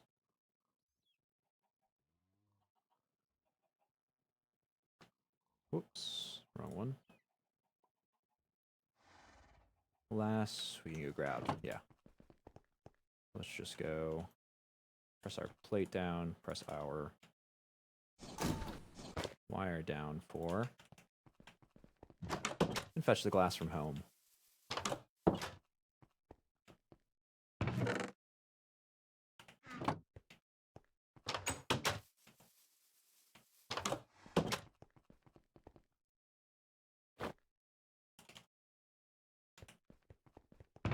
So we'll have a spare wire just sitting in here. We've got our redstone, which we need to summon more of out of the chest. Back home, we've got our nickel plate. Perfect. We can make the vacuum tube and then make the machine block. Copper plate. Wow, we are just eating through copper.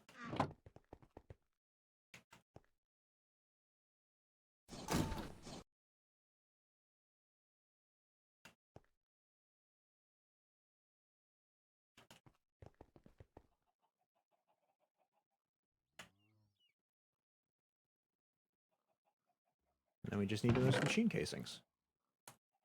Wonderful. So we need 14.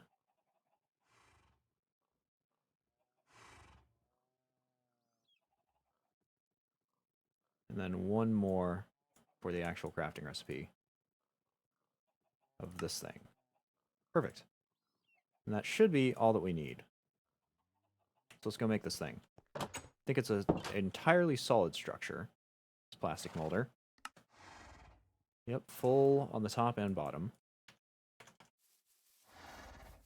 We'll orient it the exact same way we did. Oh, we actually need the paper as well, don't we?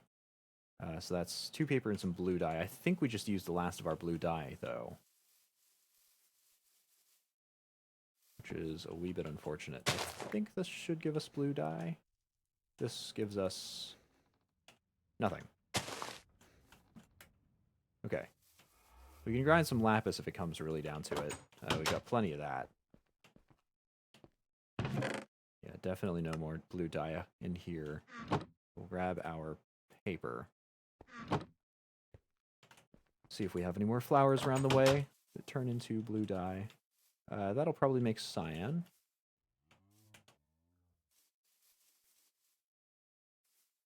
None of those look blue. They all look vaguely purple. Farther out by the oil pump? Most likely. I think we've gotten all the ones close to home. This, yeah, they'll definitely make cyan. It's got cyan in the night blue. Grape, maybe? Ah, perfect.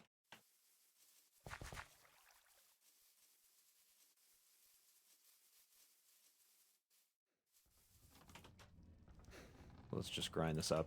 Get some duplicates here.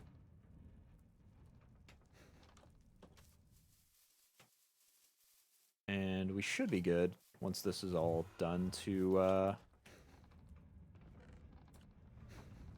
make ourselves our plastic molder and get ourselves into age 4.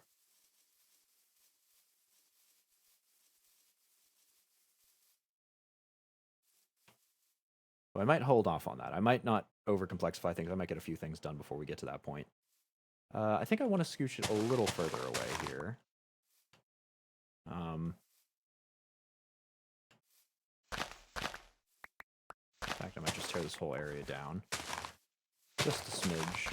We'll probably start removing the torches everywhere here, now that we've got that powered lamp. Powered lantern there. Since we don't really need them anymore. Everything should be lit up effectively. And yeah, we'll put it like here-ish. Maybe one over, maybe like here. So let's tear it down a little bit more and start placing the machine casing. So is that too much room? Maybe that is too much room. Just sit here with the energy hash at the back.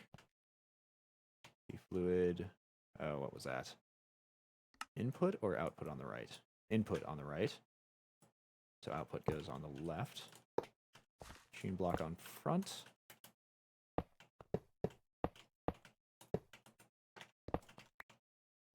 And the rest of that settled thusly? Uh-oh. What's wrong? What's wrong here?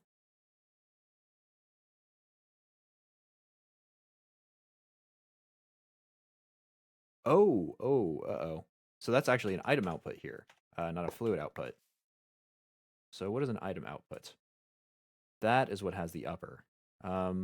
Luckily, it should be easy enough to make.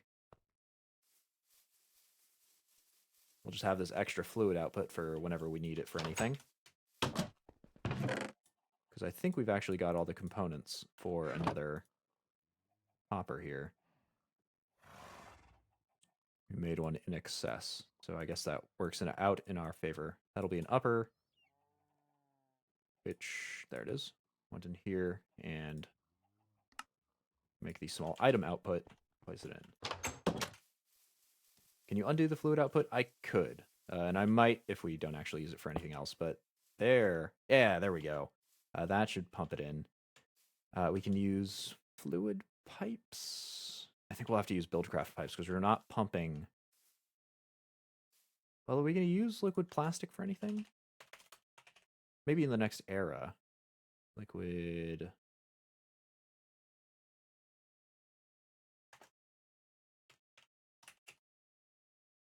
Or molten plastic. There we go. Yeah, we really only turn it straight into plastic. So I don't think we need a tank in between here. Okay, time to make another redstone engine.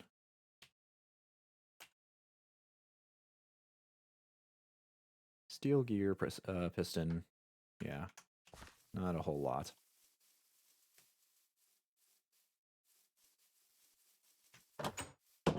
Oh, and night sky before we forget. We want to do this as close to midnight as possible because etching the glass, what is it? Inserted glass? The something glass. Closest to midnight is going to get the best results. We've got Avitas, but we don't have Armara again. Dang.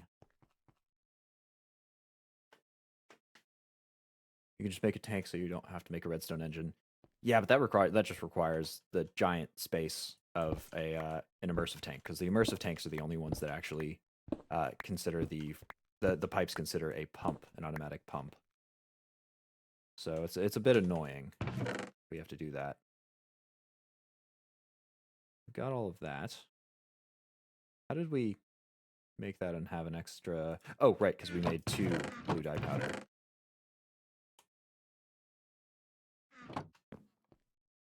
Let's grab our jerry can here. Nope, can't do that. What is this? Celestial crystal? That needs to go.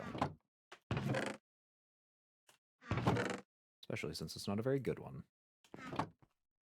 But now, look at that. We can do these in bulk.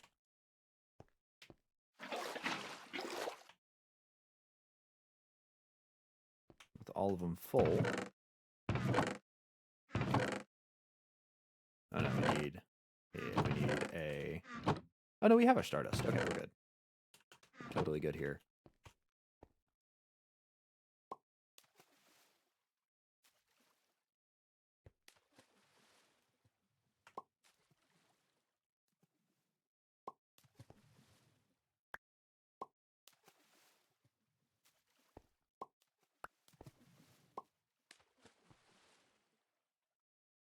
Is it sweet and filled? Yeah, that one is filled. Oh, but not anymore. Get this whole set filled up.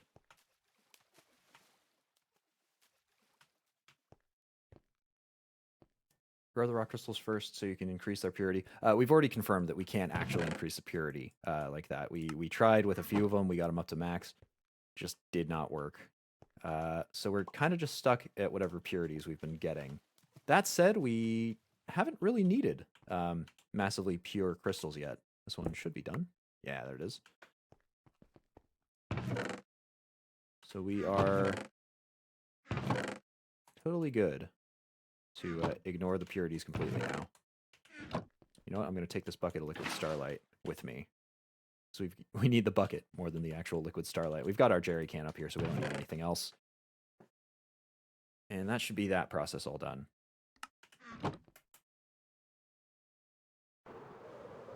So let's go fly back over here. I've noticed I have my machine blueprint. Whoa! Oh! I skipped off the ground into the water.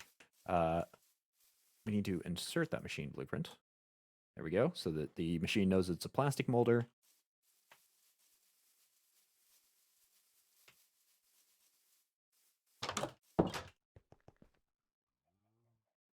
And we'll be good. You'll need the bucket if you accidentally place some starlight on the ground. Oh, you're right. You're right, and I hate that. I don't want to bring it back up. I want to have my free bucket. I suppose I could make more, but... fine. Back up top. It'll at least give us the chance to fly back down home, which is always my favorite part of coming up here. But nothing else needs to be left up here. We just need to go get that buildcraft pipe. Up, pull up. Ah. We're good. Just as planned, definitely. So buildcraft pipes. Redstone engine, steel gear, yada, yada, yada. Steel, 4, and then smack. First put this in, then smack.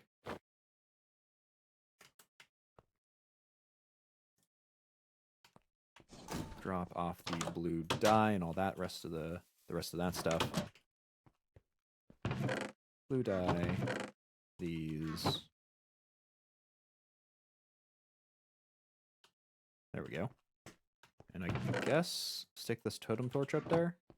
We'll be running into a lot of those because we can't actually convert them into anything nice. They kind of just stay as totem torches forever.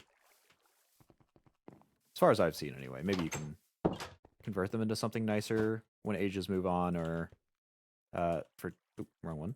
For something I haven't seen. But for what I know of it, they just stay like that.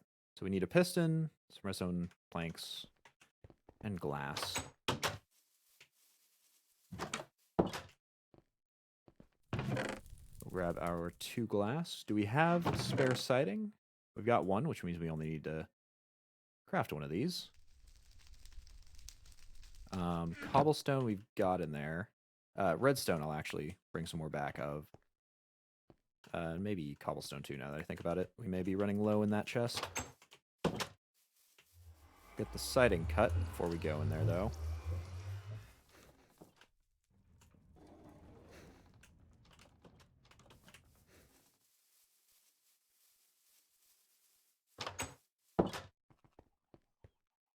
And create that piston.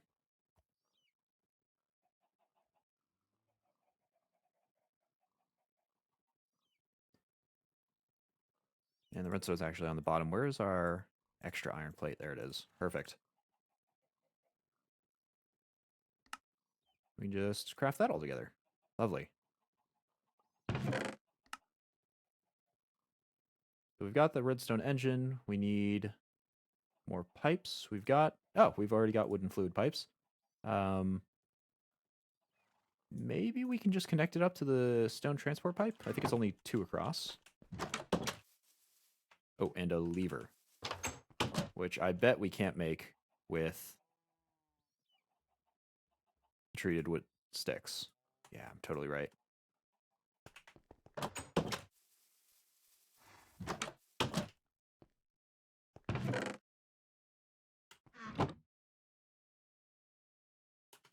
Lever done.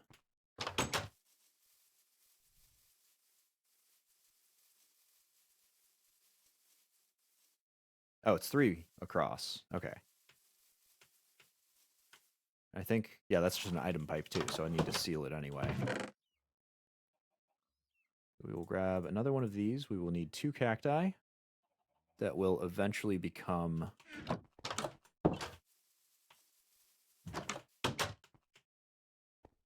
pipe sealant.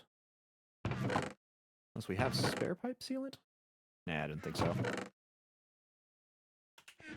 Which we can go and smelt down in our grill here.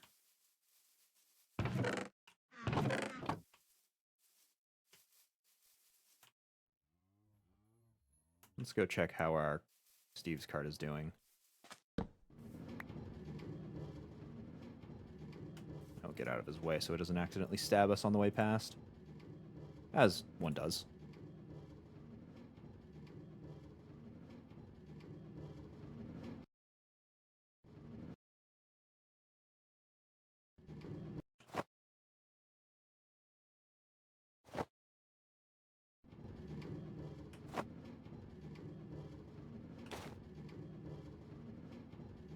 Okay.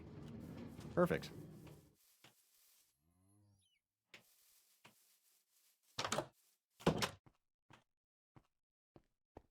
So we will go dump everything in here. Great, which we don't need.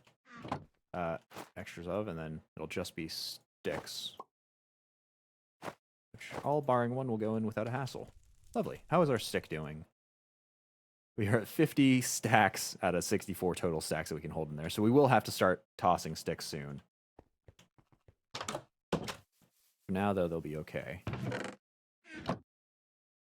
Let's convert this into pipe sealant. Seal those stone pipes into fluid pipes, and then connect this all up as we run out of food.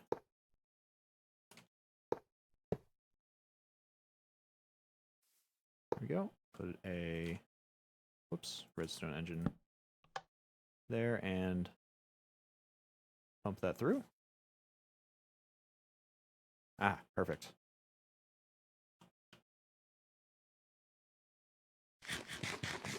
That is kind of slow.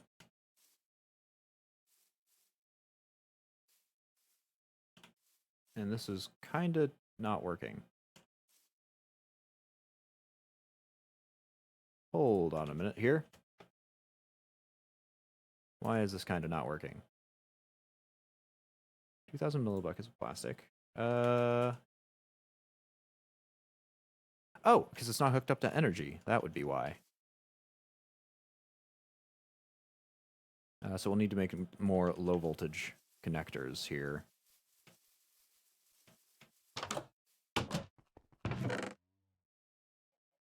Just make it in here. That should be... I think it's the two tall ones that make the connectors. There we go. And we've got plenty of wire. Not there.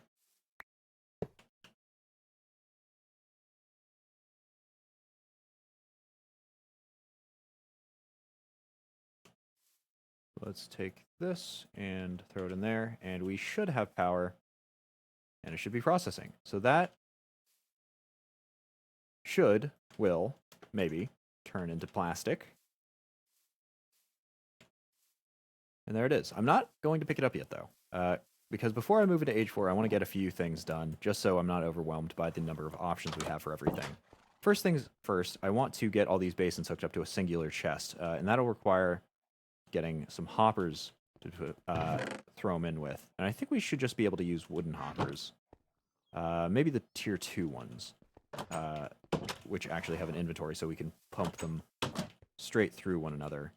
Now, I don't think, at present, that I currently have any, which is a little bit annoying. We should be able to make them with this bark, though. Yeah, and then the wooden hoppers are easy enough to make as well. So we need 3 chests. That'll be enough, exactly enough for 3, perfect. And a whole bunch of wood planks. Do we have wood being chopped right now, or do I need to go get the interns on that? We have a little bit.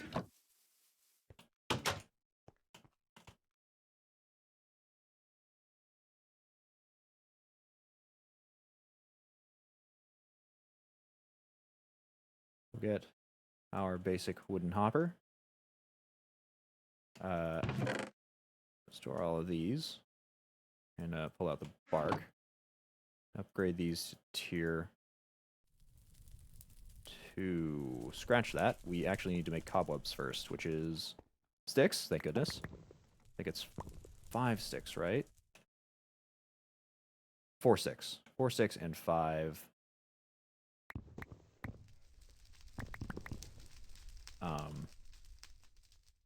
string. 15 total.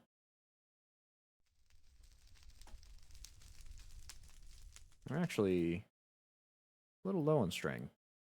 Might convert some of this fleece into it with our handy dandy work blade. Made of iron now.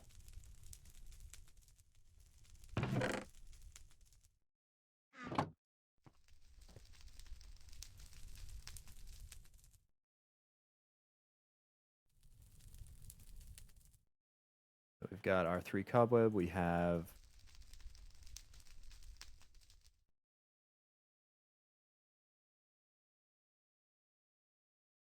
our Whoppers Mark II, which actually have an inventory. And we've got a spare copper ingot, which I'm actually not sure where that came from. Alright, so let's tear out the floor here and put in a chest. We'll actually need to make another timer as well, I'm noticing. We'll just tear these out for now. So it needs to... Oh, we actually need to make that chest first. Unless we have... Ah, we've got a crate. That'll work. That'll do nicely. I think that'll go in there.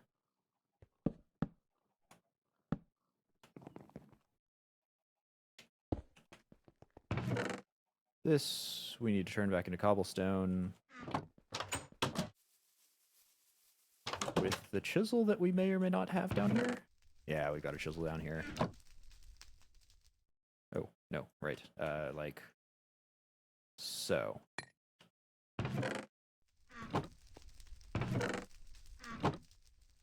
I'll just put that excess cobblestone in here.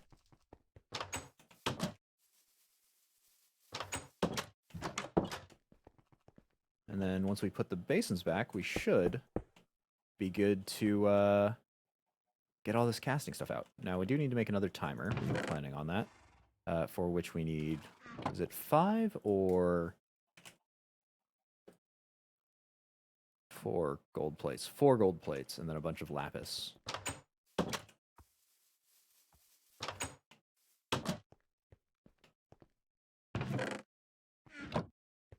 See, gold, gold, gold.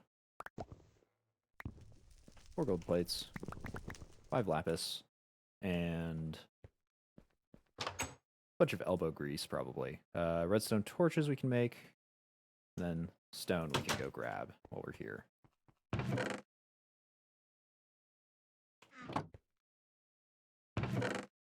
Just in case the planks don't work. Just in case the treated sticks don't work, I'll just make the redstone torches here. And once we make that, our timer setup on that backside should run well, I hope. Why do I have this extra copper ingot? Please kindly put that back. So when that's done, we'll make the clock. When the clock is done, we will make the timer.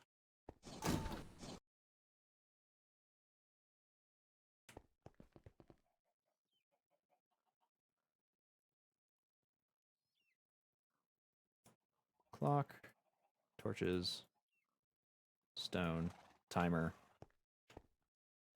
Get placed and set to, I think we set 80 ticks on the rest, right? I think that's about half of the time it takes to fill up one of those blocks. And let's go get some sand so we can test out our production. Because we are running low on glass. 2 sacks should be good.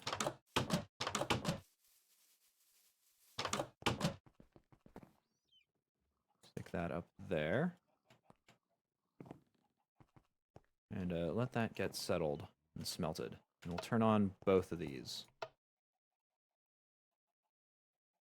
Yeah, so that's all working. These are at slightly different times, which I'm not a big fan of, but we'll take it. As long as they work, that's fine. This is very slow to smelt up, but now we should be able to smelt this all out quick-like. I just want to make sure that this back section here actually pours and successfully makes it all the way here, because it might get stuck in one of the hoppers midway.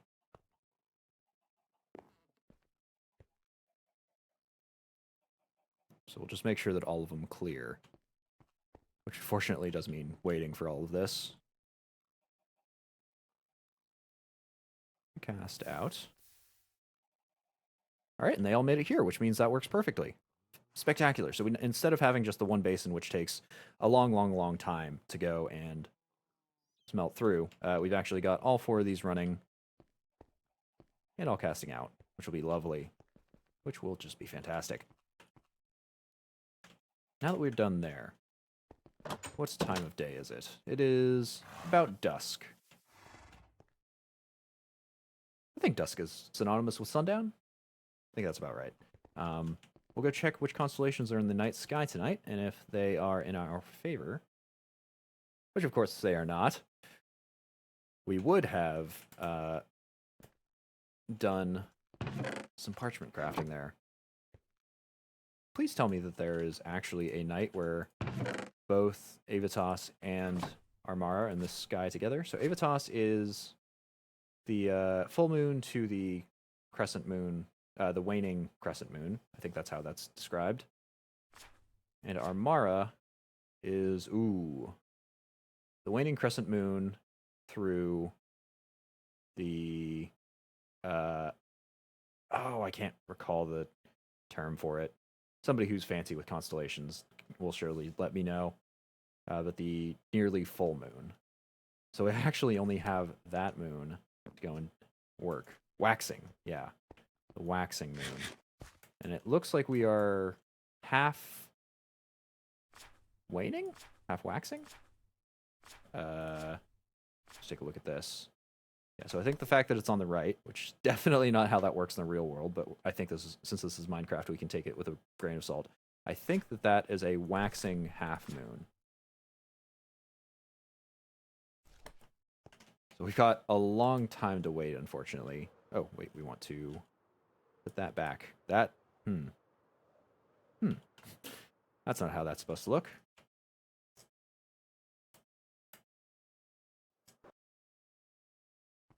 We'll go and drop off our book before we leave this this area. And we'll do a little bit of mining. What the heck? It's been a long time. So we need... Well, let's go check what we need. I think we need more redstone. I think we're not doing super great on redstone. I think we need a bit of iron as well. Iron cluster. Oh, scratch that. We've got 9 stacks of 64 for iron clusters, so we're still good there. Redstone is 3 stacks, not too great. We definitely need more coal. And in fact, I think I might stick more of that into the coke maker. Yeah, while we are waiting. How are our treated wood planks doing? Not so hot. Oh, and we need to cut more planks, actually.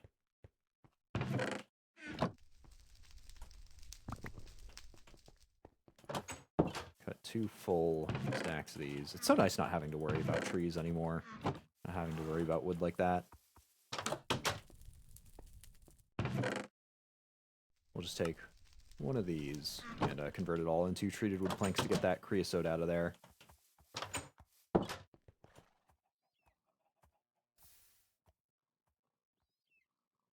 So apparently, oh no, it took a bit of it.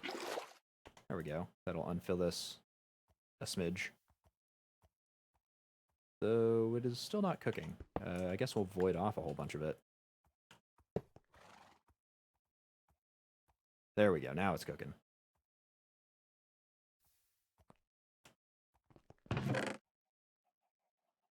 And I may actually even break that again to do our cheese creation to make our lovely, lovely pizza. I'll just make sure that this is empty, though, so that we don't have any backup. Let's get our spare bucket, which is in here. And let's get a milking. Oh, we probably should have, poured this jerry can out. Well, that won't be quite as empty as it originally was. Suppose we can go fix that real fast. This way we'll be able to do that jerry can crafting instead of having to do them each individually, which will take absolutely ages. And we forgot our bucket again. Where is that lovely bucket? We didn't use it, did we? Oh, no, we did. We actually put that back up there. Back up by our astral sorcery, because somebody reminded us that we need it for if buckets of liquid starlight accidentally get placed on the ground. I think since we're not doing anything with buckets of liquid starlight, we'll be okay for now. Hold on a minute. I saw something suspect beyond me smashing my face into the wall here. That's only moderately suspect.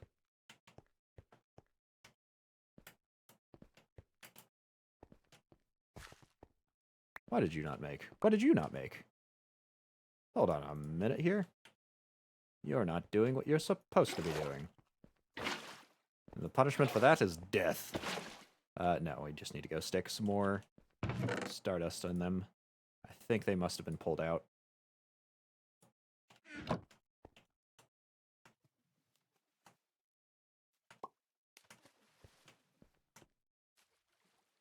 Okay, now we are good. Down.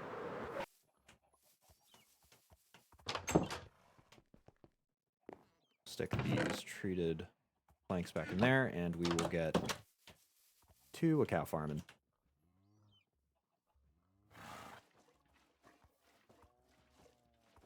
Oh yeah, this is way better. Thank goodness these guys have so much milk. So we should be able to take it out with jerry can. Grab our eggs? Question mark? They must have gotten put away when we smacked the driller controller. I think we already did half. So at least we'll be able to do this in batches of 10 instead of batches of, well, 1. No, it doesn't work. Oh, no. I can't believe that doesn't work. Really? Come on. Cheese, I hate you. I love you, Cheese, like in real life, but I hate you the way that you are in this mod. Or mod pack.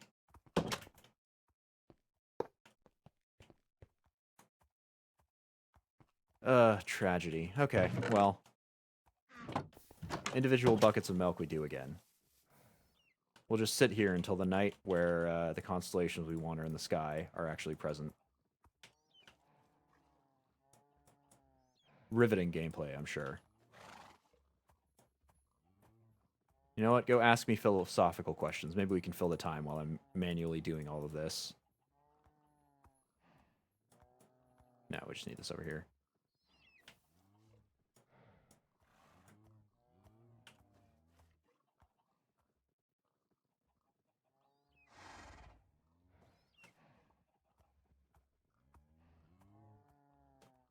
Can you set up a crafting table and leave the eggs in there? Yes, actually. I don't know how much that'll speed things up. But I suppose it's worth a shot. We don't want to use this work stuff, that's for sure. I guess we'll just use these. I don't mind having a spare. Might speed it up a little. Yeah, you're right. Speedrun strats here. Speedrun strats. If it saves 0.25 of a second, it's a net gain.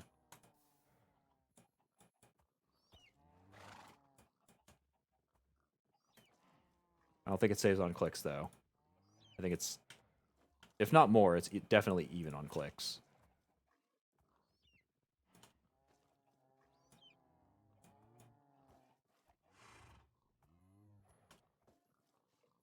Oop, nope, not the apple pie. That would just make a eggy apple pie.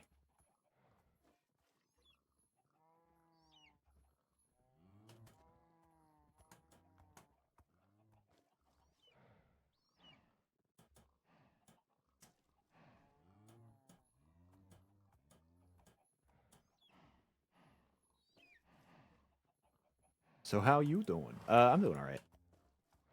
I'm kind of worried, actually, because people that have gotten further in this pack than I have said it's becoming a little bit grindy.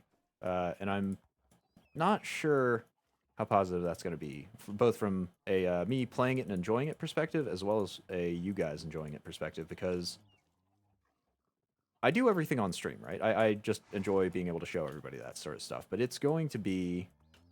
Well, if it gets grindy, it's just going to be non-interesting. I know a lot of the stuff we've been doing presently has been grindy, but assuming it goes to the rate that some people are claiming it is, it's going to be rough. Played any non-streaming games lately? I have played... Well, not really. I play Destiny in my free time, which kind of sounds like a chore if you are not somebody who's intimately into it, and sometimes it is. It's a nice little game to turn your brain off to, and just make a number go incrementally up or pursue a few objectives. I've really been liking the Destiny story. The Destiny story this season. The story is really what keeps me coming back for more. If I had to grind in anything, you could do it in the Division or in World of Warcraft, something like that. But the Destiny shooting mechanics and the lore is really what brings me back. Um, every single time. And the lore this season has been spectacular.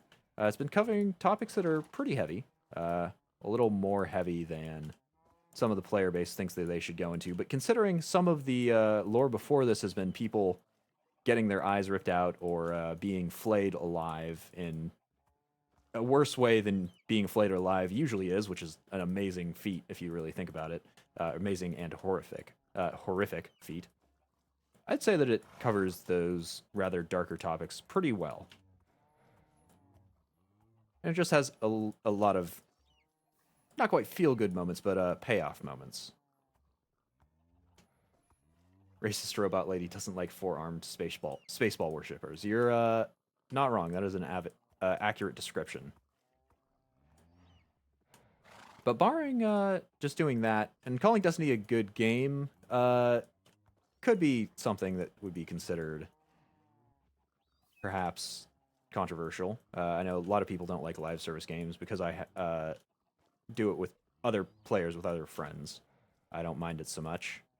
But beyond that, single player games I've kind of come to a stall on. I have a backlog that I have been working on, but presently I have been stuck on Mafia 3. Now, despite their shortcomings, I actually really enjoyed Mafias 1 and 2. I enjoyed Mafia 1 just because it made you really feel, maybe not through the mechanics of combat and whatnot, but just in the way that everything was really ground down to, not quite realism, immersion, I think would be the better word for it. And the way that I describe that most distinctly is the driving. Now, a lot of people hate the driving, and I can see why. I actually opted to go into the simulation version of driving in Mafia 3, and it's just because it makes you feel like you're actually fighting with the car, which for a car set from, I think the first game is set in like the 30s, maybe the 20s. Playing or driving cars like that is actually something that you've got to fight against, because cars back then were really rough. They're not the best cars. They only go like, I think the fastest car you get goes 100 miles an hour, and that's a real feat to get going. But it just made sense to be immersed in that way to me. We have finished here, but I'll finish off my tangent, and then we'll go back to doing things in this. But it's things like that. It's things where the cars are a little difficult to drive, but in all the right ways that really adds to the immersion there. And Mafia 3 doesn't have that whatsoever. It is just GTA Light. So it just loses that, and you really do just feel like you're ticking off boxes, which yes, is what happens in every video game, technically speaking, but it really just feels like taking off boxes because that's the way GTA did it. I just rearranged my inventory when I didn't want to, like a big old dingus. But yeah, that's my feelings on it. So I've stalled out on Mafia 3. I might actually try to keep playing it further. I might call it done and move on to something different. I've got lots of things in my backlog. We'll see. But that is not how you make a pizza. Oh, no, I need to turn this into dough. Okay, whoops. So even more steps. But those are my thoughts on Mafia 3. We'll see how I feel about finishing it. It's kind of rough to play when you're just listening in on it. So it's definitely not something I'd recommend doing on stream, and definitely not something I'm going to do myself on stream, because that would get you banned from most sites. I'd say that the majority of sites will immediately ban you for playing that because of some of the language in that, which is, yes, period accurate, but boy, does it feel a little rough to hear it sometimes. We'll go and stick this dough into, I think, this mixer, right? Still got glue in here for some reason. And that should, yeah, turn in that flour into dough.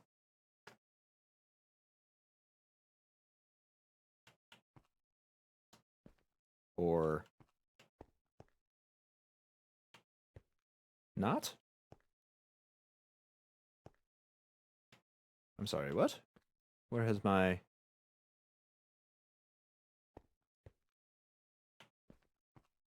Where's my dough gone?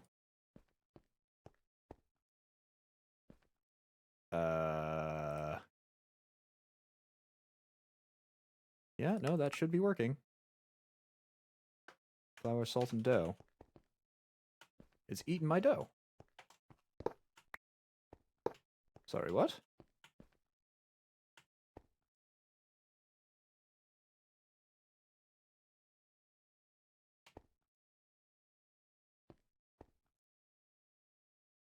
It's all hooked up and everything. Water. It's present. What the heck is this doing? No matching recipe found. Are you out of your mind?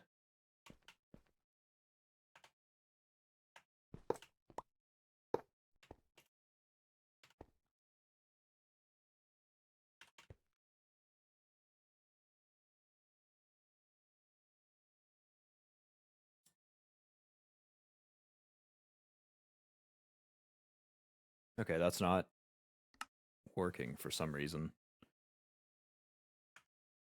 It's an interesting discussion, actually, discourse between period accuracy in games and making people uncomfortable. I fall firmly on the side of making it tastefully accurate. So I agree with the uncomfortable language in the game because that accurately represents how the time was. I think if you censor that, I think it loses some of its appeal, some of its authenticity. And I think that that is a poor decision. I see why what the issue is. There's no power going in. So because we actually broke this and reset it up, so we forgot to hook up one of the wires. So I think that that is important to keep. In general, I would say that I'm a proponent of doing that for basically all things. I think that there are very few things barring. Well, I can't think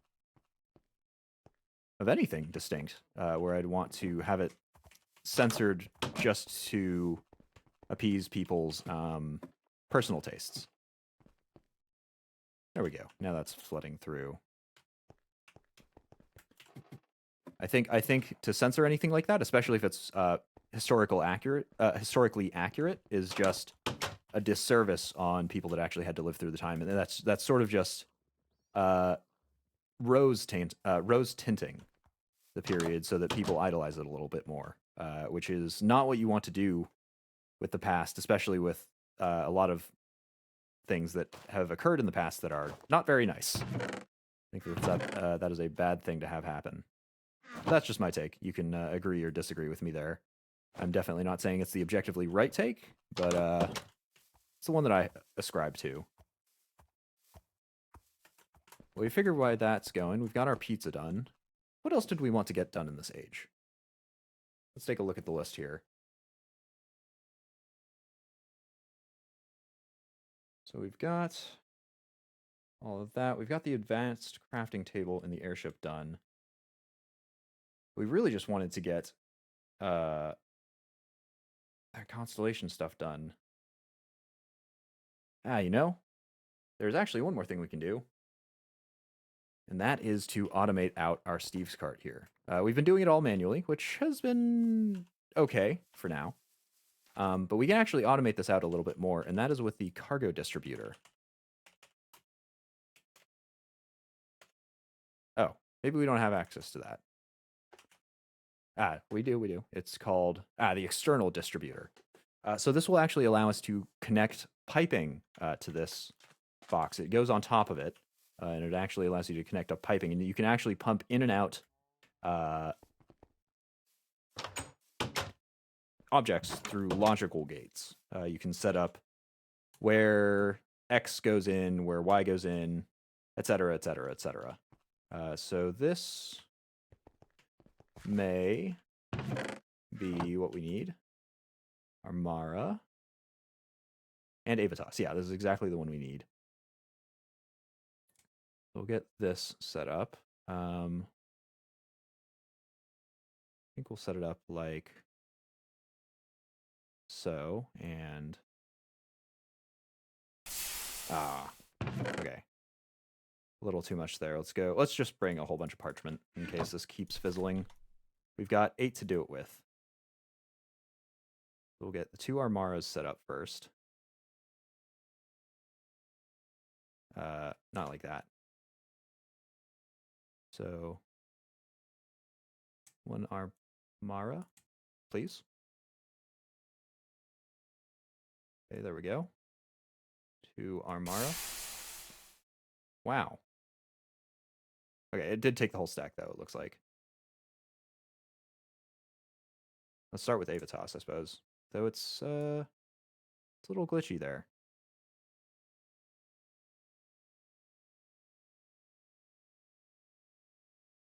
Do you like that, perhaps? No.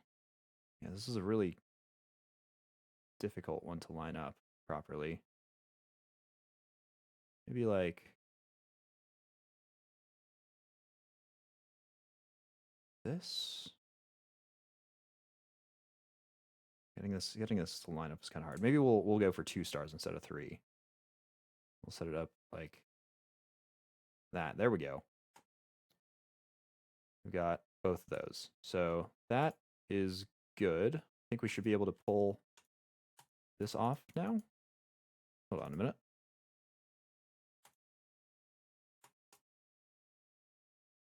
How do we throw stuff on there?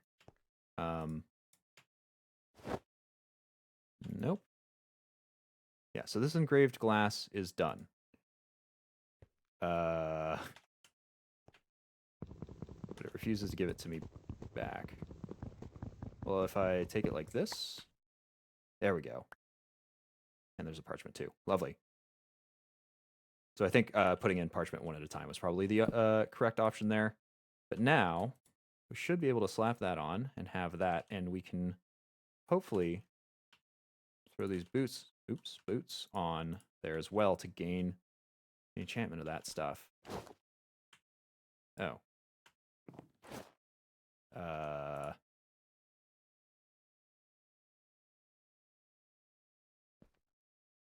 You could definitely throw these on there, right?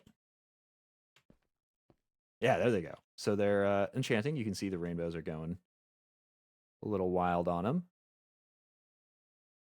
You've got a Razor RGB show here. And now we've got Mending and Protection 5. If I can figure out how to get this out of here.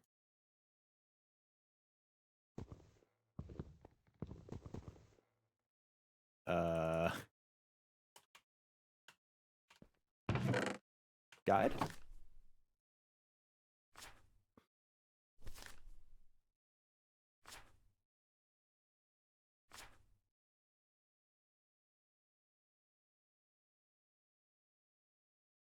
Ooh. Okay, then how do I get this stuff out? I can't click it out. There's no inventory that I can interact with here. And shift clicking, not doing the option for me. Neither is shift right clicking. Do I just have to break this every time? That can't be right. I'll break it this time.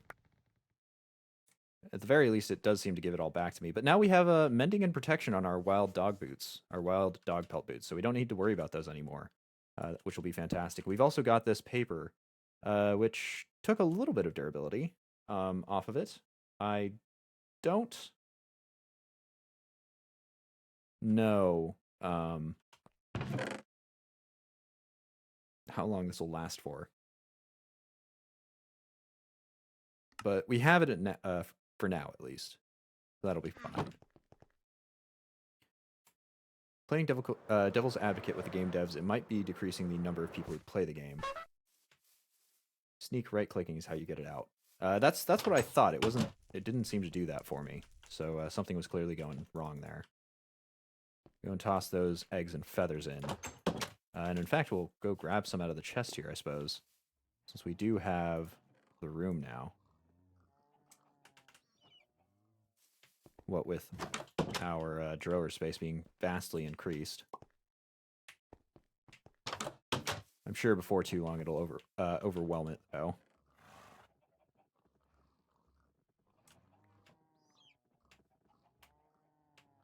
Yeah, thank goodness for that soundproofing.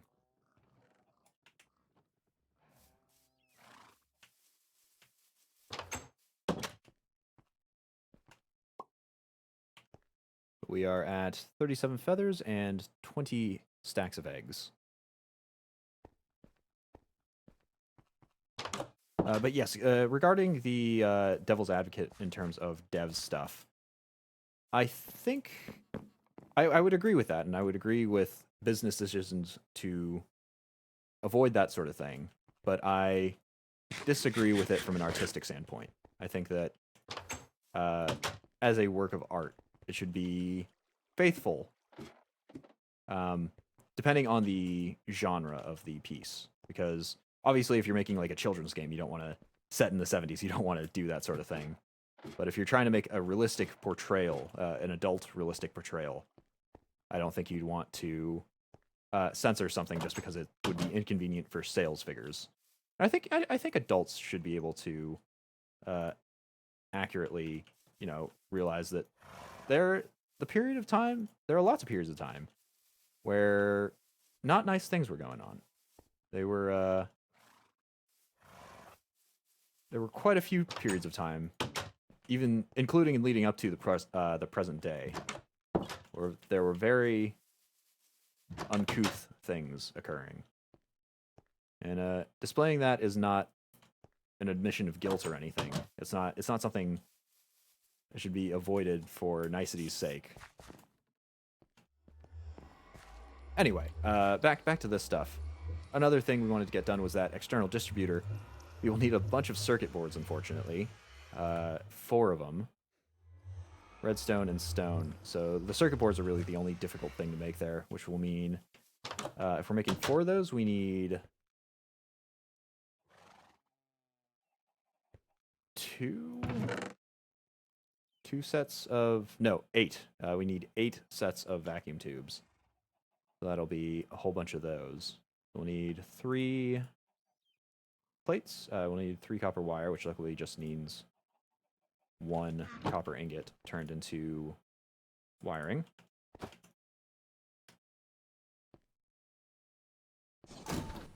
Guide says shift right click. Okay, yeah, that's just buggy then. Can't do much about that. At least it's actually giving it back to us when we break it. If it broke it and didn't give it back to us, then there would be problems. But since it is doing that, that's all right, if not desired. Let's go grab... What are we here for? Glass. And actually, we'll need to make more laminate glass. But we should have glass being cast out, shouldn't we? Yeah, and in fact, it's all done being cast out as well. There we go. There are some stacks of glass. That's what I'm talking about. So we'll stick 2 in here and bring 1 back home. Astral sorcery in general has been pretty buggy. I think a lot of it, too, has just been nerfed. The Avitas stuff was all nerfed down, and a lot of that was us just not understanding it properly. Stuff like doing, making obsidian with the, it's just the image that's really, that was really the thing that was throwing me off. And I can't really think of a better way to portray that. Maybe putting spectral relays in there, but then it'd be difficult to identify exactly how that works. So that's just me being a big old silly there. Yes, for this stuff. Getting close to finishing Sevtech at the end of age 5. Ah, okay. So you've been hopping around the planets and stuff then. Well, I wish you luck there. I am distant from it, and at the rate we play it, I assume, in comparison to you, think it'll be a little while until we actually get to that point. We'll go and make our vacuum tubes. And onto circuit boards, which is insulated glass. We have to make a lot of this. Should have our iron here. Maybe putting one of those fancy crystals, like that you actually connect up to it. No, because the starlight isn't, as far as I know, related to the stellar refraction table. It does want it to be in the middle of the night, but I don't think that's an explicitly starlight-based thing. But that should be all of our dough out. Yeah, it is. Perfect. I'm done with the stupid Galacticraft stuff. Yeah, it sounded very grindy. But I hope you enjoyed it. I hope you enjoyed the run, as grindy as it was. Like, don't try to push straight through it. I think that would be a poor way to enjoy the game, spend your time on things. I'm certainly enjoying it. Even if some bits can be a little confusing and a little grindy, I'm enjoying my time spent in the game. And I will want my dough back. You know, let's just make our pizza. We'll make it sans a few.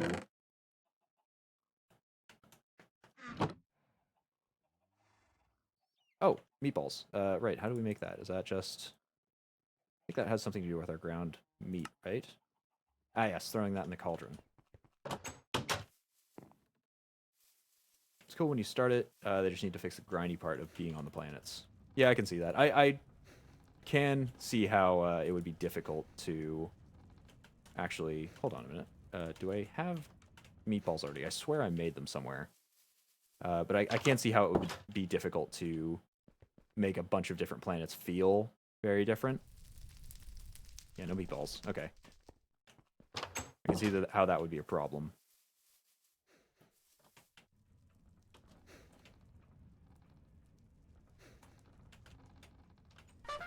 It is all, I think, all based on one mod, whereas the rest of this is quite a few mods all stitched together, kind of Frankensteinian, in a Frankensteinian way. Each planet is totally different, but they're the same. Ah, it has the No Man's Sky problem, where all the planets, while looking very unique and individual, just end up being exactly the same thing over and over again. Yeah, that can definitely be a pain. Let's go turn this flour into...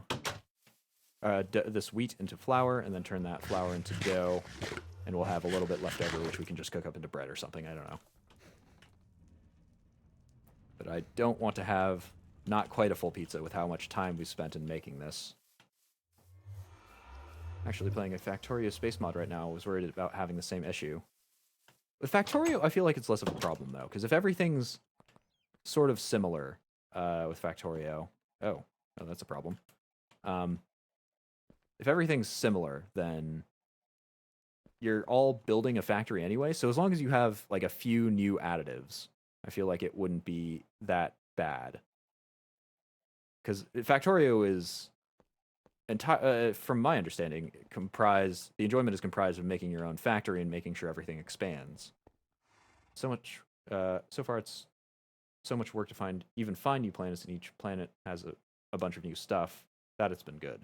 Yeah, I would think that would make the experience a little less fulfilling, because you'd had to re-engage. I know, maybe I'm misunderstanding the primary draw of Factorio. I have difficulty getting into Factorio just because I can't keep my head on straight with the complexity of the machines and whatnot. I do enjoy making the machines. I just can't summon the focus to actually build them the way that I want to make them, and make them as efficient as I want to make that. So it gets a little unfortunate. I can definitely see how it would be a fun game to play, though. Who knows? Maybe I'll stick that on the stream at some point. Maybe I'll start streaming Factorio, see if I can keep my focus to it. But I have a feeling that would be extensively boring to watch. Just watching a guy sit around in his head, fiddling with how the factory design should look, and noticing how all the inefficiencies pile up.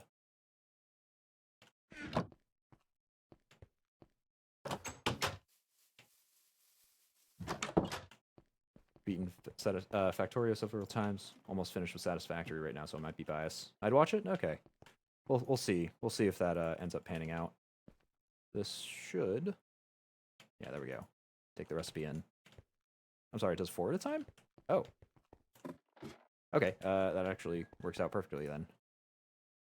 So we'll just have that flour kicking around.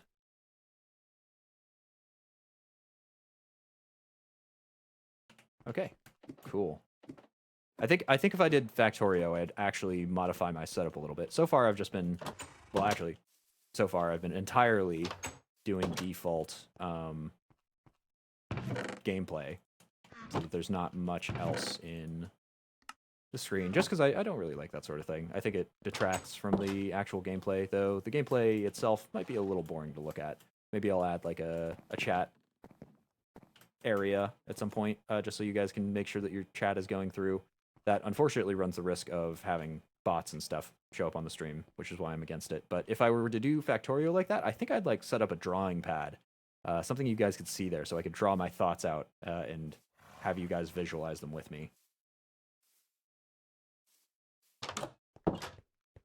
Just use the belt system, having one main belt going down, have your factories grab stuff up on and off of that belt. An organization is pretty easy to keep up. And always make about 10 times as much steel as you'd expect. Yeah, I have gotten to the steel portion, but that's about as far as I've gotten. The issue with the belt thing is that starting off, you don't really have that much space, and I absolutely hate replacing, like, removing and replacing things. So I usually end up with a bunch of spaghetti just because of how things have built up. It's very much a European style of building, where everything just kind of got placed down on what's already there, rather than being pre-planned out in a better way. But we now have all the ingredients to make pizza dough, or rather just pizza default. Oh, sans those meatballs.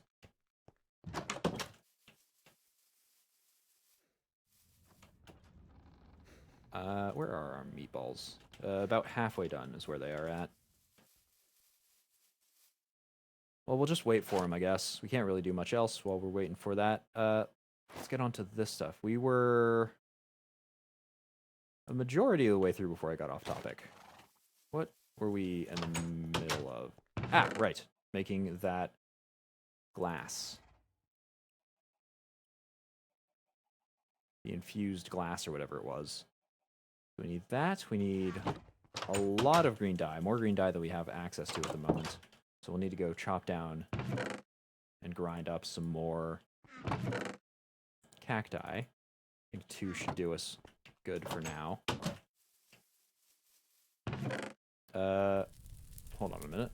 How does one make green dye?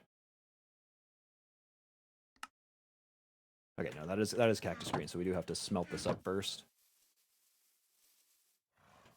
Insulated glass, that's the one.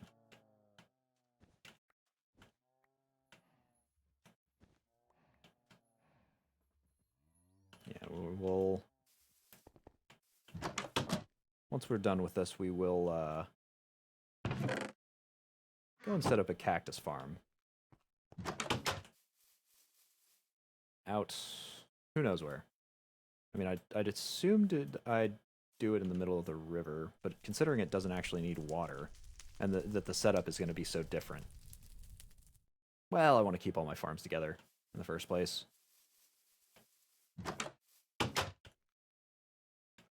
But we also need iron grit, and I think that's all we need for the insulated glass. What else do we need for circuits? Got the vacuum tubes. Ah, copper plates. So we will need 4 copper plates.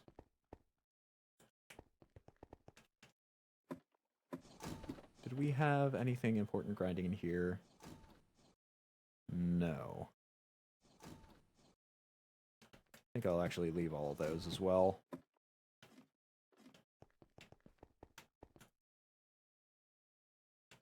Could smelt them up, but we are currently doing pretty well on nickel. Oh, scratch that. We're not doing very well on nickel at all. I'll go throw 2 of those through the arc furnace. The rest of that can all just stay.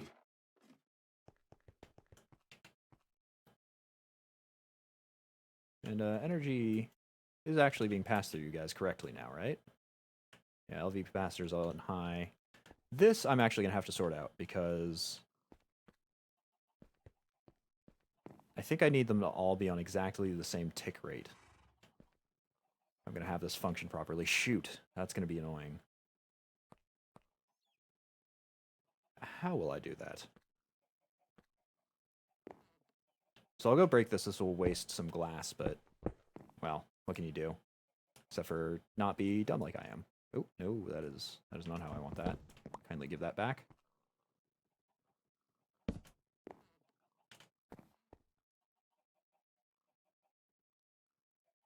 Place these back down, and I think I'm actually going to have to connect up a single lever to this whole thing, which I'll put over here.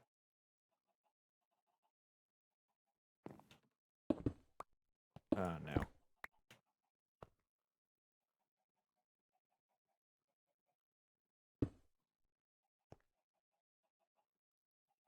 So let's rip this part out. We are really doing the glass in, the seared glass.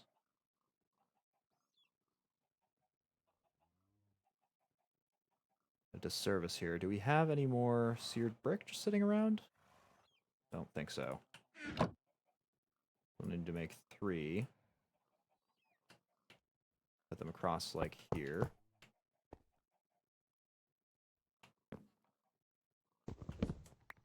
And put 1 more out here.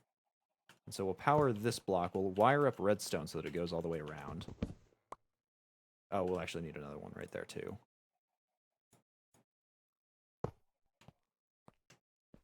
Well, that's a little annoying. Let's give something a shot here first. Can we put redstone straight on top of the seared glass? Oh, we totally can. Yeah, we don't need this at all.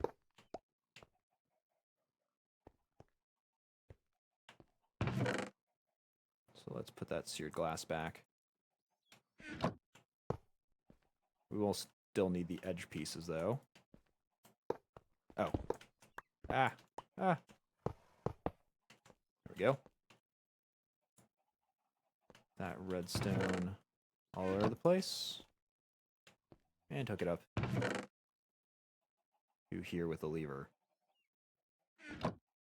So if we turn this on, it should, once we actually hook up the redstone properly, because we missed a spot,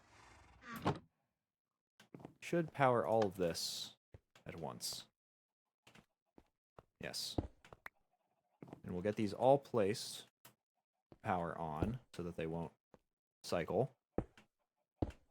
And they'll all run at once at 80 ticks.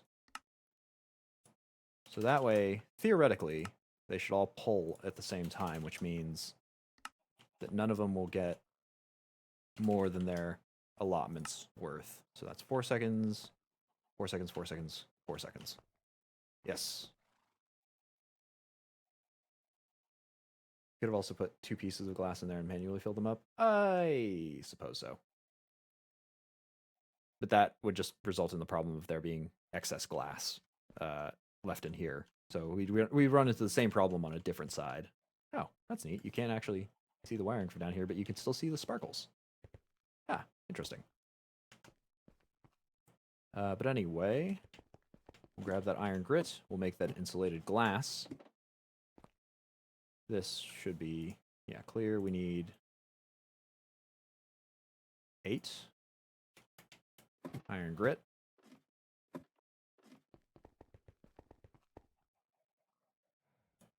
Where is our dye powder? Not yet created.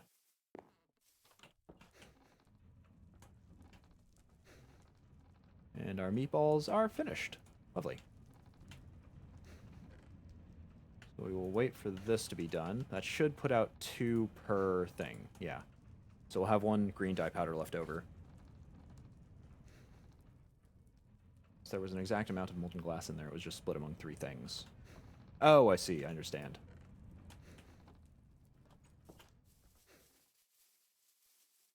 Oh.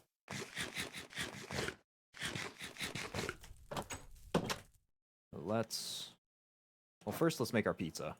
Can't do mechanic stuff on an empty stomach, you know. Not in here. Not in the uncrafting table. We don't want to have to click that out individually. We'll put that out this one in our workshop. There we go. Which went into our chest for some reason. So that'll be covered in food shavings, but I don't know, whatever. That's all right. And then we get to making the insulated glass. Much as we can, which will leave us with a little bit left over of everything. We'll grab our vacuum tubes, plural, out, and throw this on the workbench to make our circuit boards. Hold on. What are we short on? Nothing. I guess we just have more left over than I thought we would. Those can all go back. Perfect. That can go back. And Greedine powder we will throw in there. You aren't going to bake that pizza, you're just going to eat it raw? Yeah, apparently that's just how pizza works. Because you can't throw this on the grill or anything. It's just, you get a pizza and you eat it raw. Maybe there's a microwave to warm it up. You know, I think there is actually... Was there a thermos in this game? Maybe that was a different game that I was thinking of. But yeah, confusingly, even though you make oven-ready apple pie and throw that on the grill, you don't make oven-ready pizza. You just make pizza straight off. I don't know. Maybe all the metal shavings are actually radioactive, and they're cooking the pizza as we throw them on there. Maybe we're just radioactive at this point. Who knows? But we'll stick those back in. And what were we missing? We were doing the distributor. Redstone, stone, and nothing else. So we should be able to just make this now. Yeah, an external distributor. So I do believe, this goes on top of here.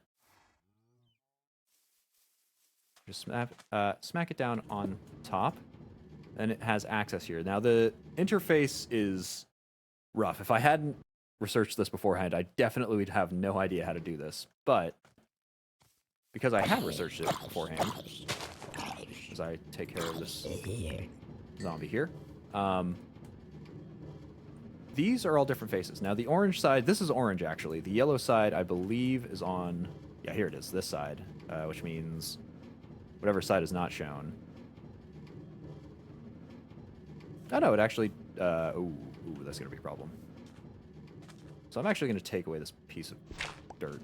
I don't want it to plant there anymore, because this will be the side, I guess, that we do...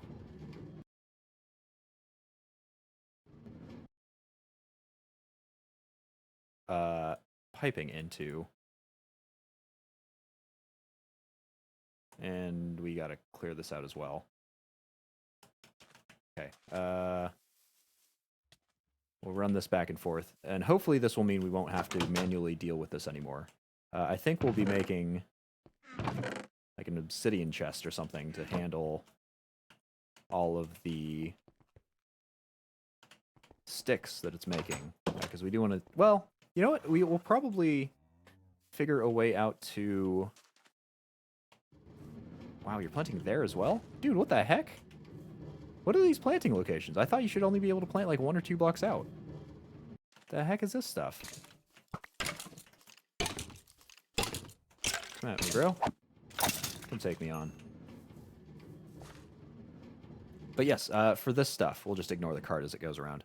Sides indicate what you can do there. So you can actually say, for instance, these refer to what boxes it's going to take out of. So for this, we can say that here, on the orange side, is going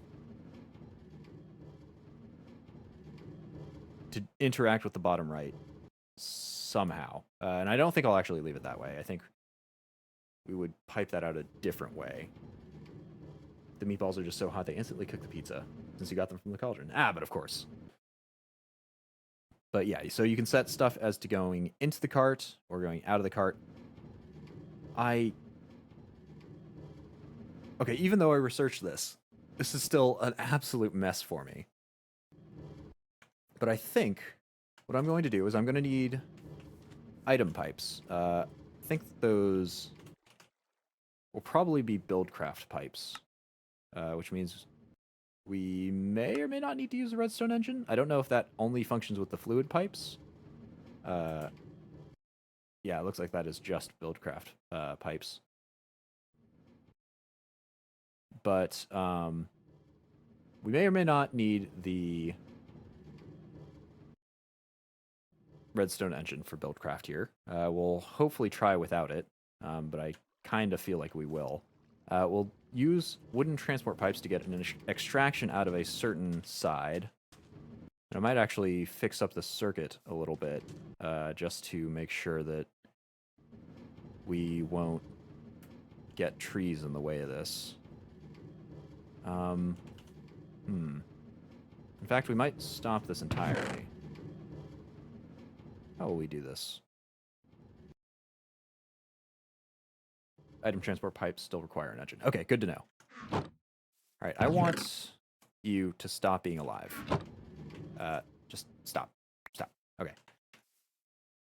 We'll give ourselves a bit of a pause here while we toss our excesses into our storage thing. I think we're actually full up on sticks or something soon here.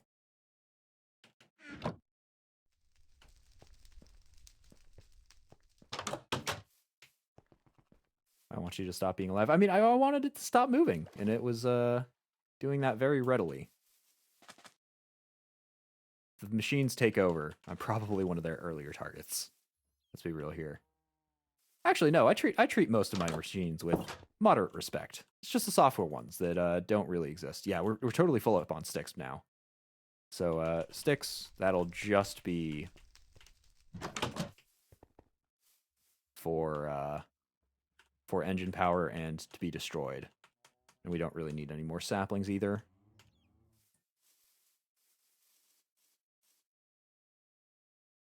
So now that this has been cleared out, I'm actually going to clear these out as well so we can test if it's working.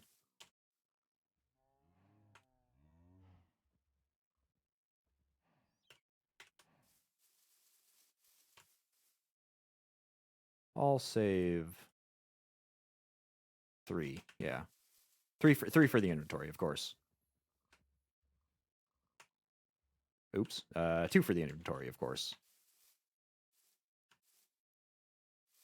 Didn't you mention in a previous stream that you have a powerful computer? I'm assuming you take care of that as well. I do.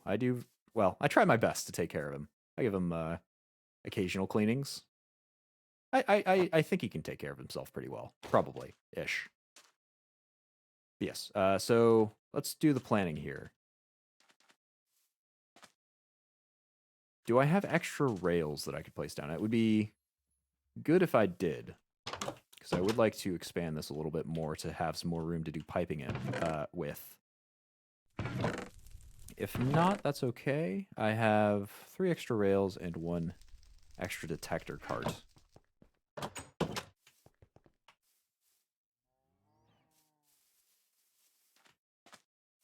We could expand this out a little bit more. I'm actually going to clear out these saplings as well. Let's grab the lumber axe so we don't have to deal with the trees.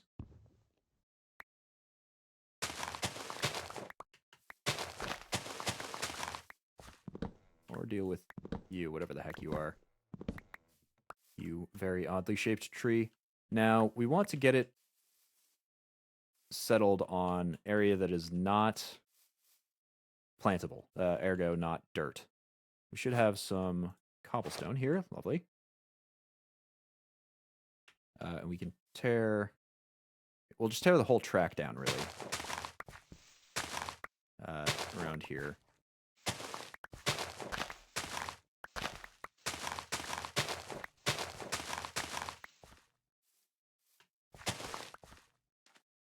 Replace that with cobblestone, just so it doesn't plant here and ruin anything.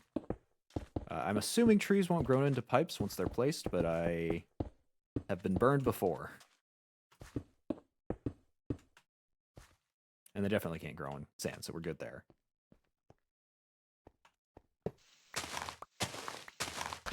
think I'll do one more out so we just have like a 2 square buffer here. We'll extend this out. I think only by 1, unfortunately. And we want this coming in the same orientation that it was before. So that goes detector rail, detector rail, detector rail.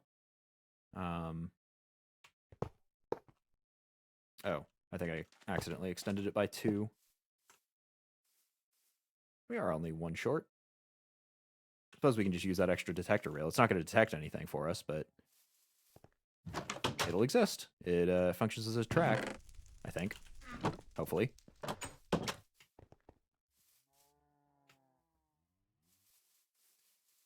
Yeah, there we go. So this, everything in there keeps the same function. Chests get loaded in from the internal storage. Sticks get loaded into the engine portion, which we'll place here in the yellow. And bone meal, if we ever give it some more, will go into this red component here. For this section, if I go and clear up some of my inventory, how did that empty spot get? Oh, that's why. These, you'll stay for now. Can't be bothered.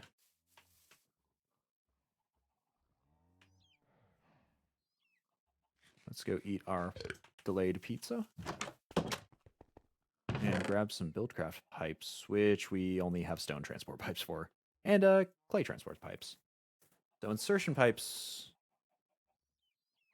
well, they'll function insertionally.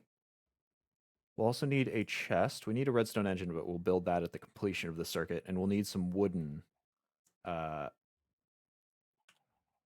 transport pipes, which is just glass and wood, so we can make some more of those pretty easily. In fact, can we make them with this wood? No, of course not.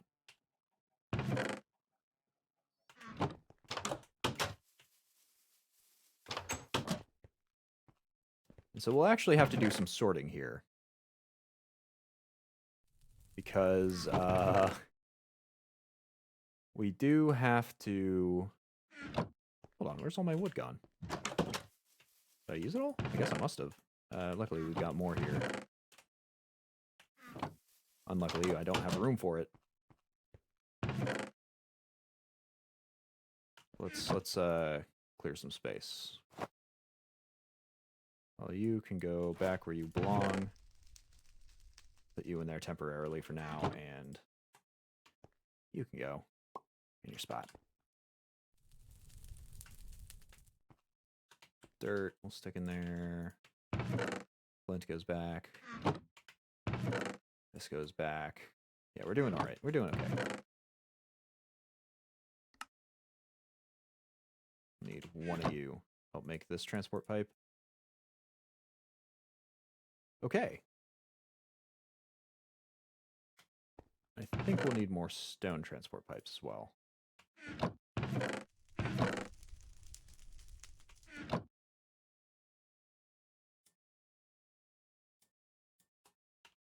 So,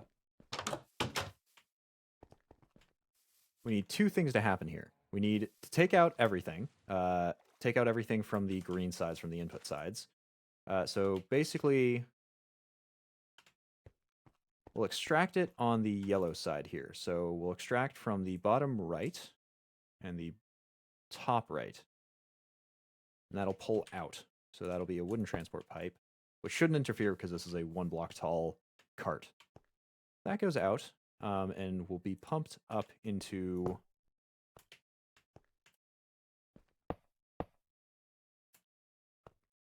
here. And I'm making this purposefully tall. It'll be pumped into a chest.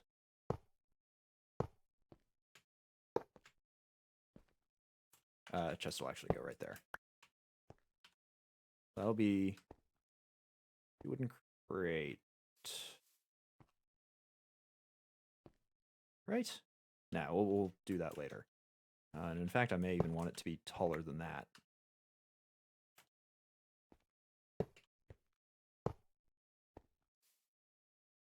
see. So that is 1, 2, 3, 4. Hold up. 1, 2, 3, 4.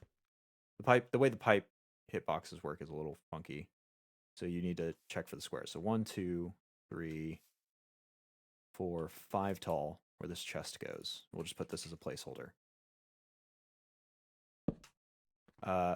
We actually need to filter this out, and since we don't have anything that can filter items, as far as I know, yeah, we'll need to use the vanilla method of filtering items with a hopper. That said, I have no idea how a filtered hopper works, how hopper filtering is. So if somebody wants to inform me on that. An item router? Hold on. You're kidding. Oh, there is some way to do that. Okay, fantastic. So if we can do that, which we can really easily, then that takes this dual chest system that I have in mind and completely throws it out onto its head. So can we just make that straight away? Yeah, we totally can. Lovely. Thank you very much for that input, because that makes this so much easier. I have the buildcraft pipe here. We'll still need 1 chest. Actually, no, I suppose we'll still need 2 chests. We can just make this a lot less tall. So, put a clay transport pipe, because that'll be the insertion pipe, though I don't think that really matters, into the item router. And then bottom side is black. Oh god. Black. Okay, so I'm assuming that the way that this functions, I've actually tossed everything that I need to sort elsewhere.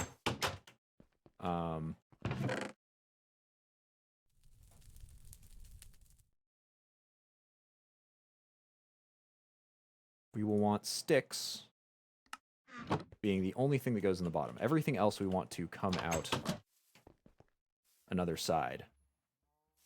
And I'm actually going to pull out, since this is from Immersive, I'll go pull out the engineer's manual to go see how this works. So that was the router. Place it and right-click to open an interface, which shows 6 different color and direction coordinated filters. When an item enters the router, it will be routed to an output whose filter matches the items, or if no matching filter is found, it routes to an unfiltered output. Okay. And obviously, it can't output to the side it's inserted from, and it can't. It'll not allow the items to enter if there's no way that it can enter enter the router. Not sure about how OR dictionary, NBT, and metadata works, but that shouldn't be too big a problem. All we need to do to set this up is to put the bottom side to have sticks, I think. Wait. Oh, that's actually, okay, so that's not even placing a stick in there. That's actually just locking that down to sticks, I think. So sticks will go down into the bottom. That'll come in through the top, which will interact with, I want to say it's the bottom left? Yeah, bottom left is the engine, so that'll interact with that and dump sticks into the bottom left. And we'll need another wooden pipe here. I wonder if the... You don't need an insertion pipe. Those are for connecting 2 different pipes together. Ah, wonderful. So just stone transport pipes all around.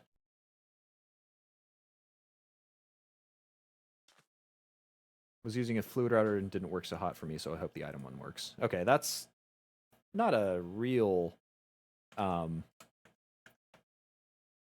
measure of good faith in this, but hopefully it'll work. And so that top side, the orange side, links to the bottom left. Yeah, everything's good there. This links to the top and bottom right, so everything works there. On the side, everything else comes out. And I'm assuming it won't come out unless prompted to by an extraction pipe here. So that will come out to well, I'll say right here. So we'll need some stone piping.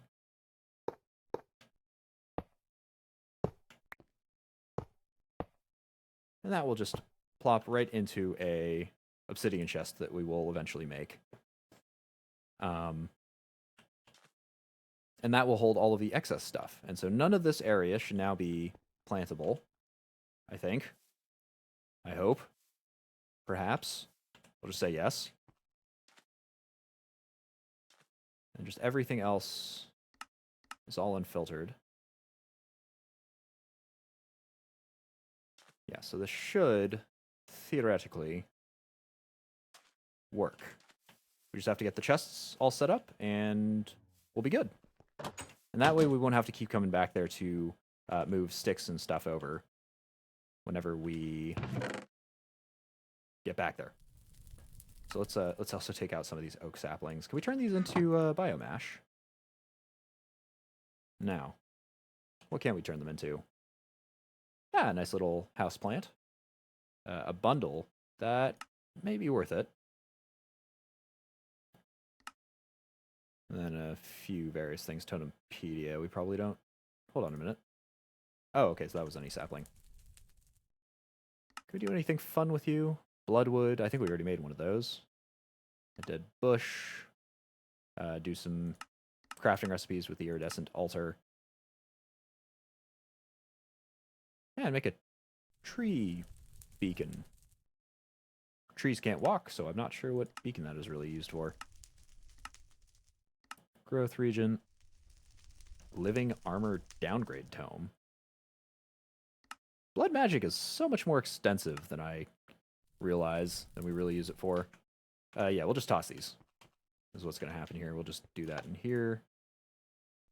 Toss, toss, toss, toss, toss.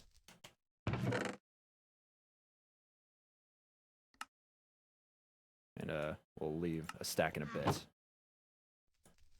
Toss. Perfect.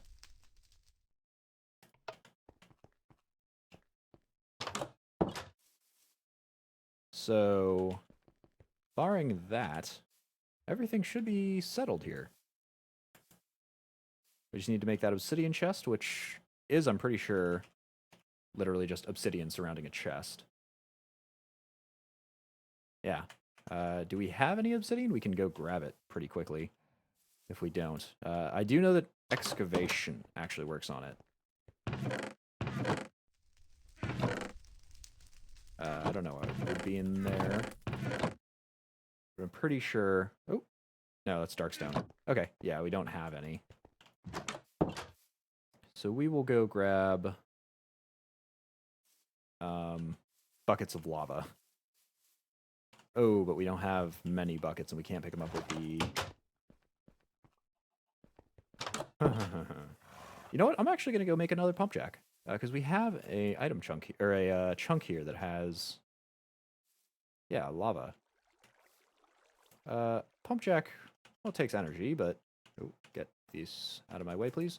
It takes up energy, but no more than we can provide. Oh, creeper. This does not bode well. How did you get here? Oh no, where'd he go? There he is. Because I do not want him to messing up our oil refinery. You know what? He must have spawned here when we had the we forgot to connect up the collectors? No, what are these? Capacitors. There's the one. When we forgot to connect up because our powered lamp would have been off during that time. So we'll just go set up a pump jack here so we can pump infinite lava instead of having to go places anymore. And we can just store it in a tank, use it for whatever we happen to need it for. How much did the pump jack cost? Was that a complex craft? I think that should be here. Steel scaffolding, true defense, fluid pipes, resident engineering block, light engineering block, heavy engineering blocks, blocks of steel sheet metal. You know, also turn netherrack into lava. Is that so? Oh, with the light wells. That'll still take a bit of time, though. Suppose we could do obsidian and stuff here. I think in the long term, it's probably better for us to have a source of lava. Next age. Oh, okay, I see. Yeah, I might be doing things a little inefficiently because we are about to move into an age with a whole lot more options. But I think it's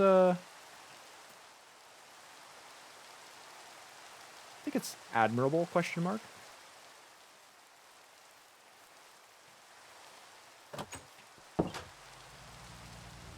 You know, in fact, I might give up on the obsidian chest. I think a gold chest will probably be enough for our purposes.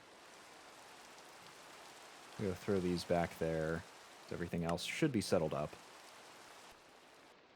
Including actually this wooden crate. We don't need that anymore. With our newly instructed design.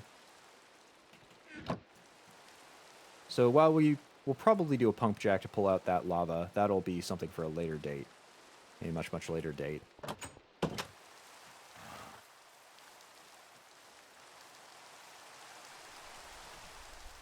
We're going to throw our worms in. We'll just grab some gold here. Not here, in our house. And is it plates, or is it something else here? Oh, can we only... Ah, here it is. Yeah, so it's plates that do that.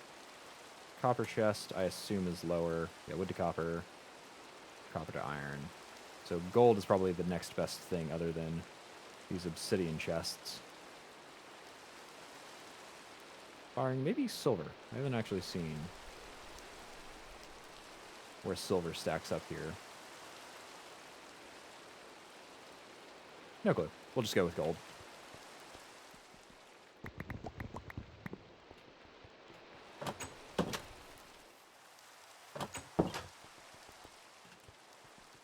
Press that all into plates. Please be plate. Okay, we're good. And have a chest.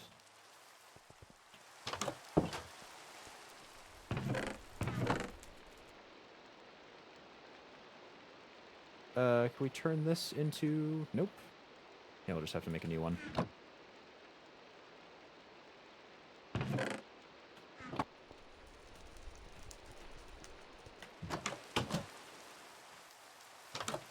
Okay, so once all of those are pressed, which is now, make them into a gold chest, a lovely, lovely gold chest.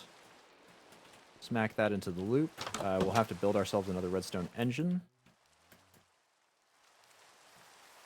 I hope this will access it from the top. Yeah, perfect. And we can still access that.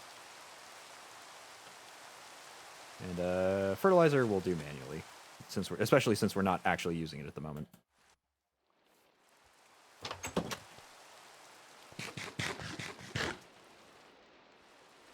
How is this coming back? Slowly. But that engine, redstone engine, takes steel gear, yeah, all that stuff. So that'll make the gear.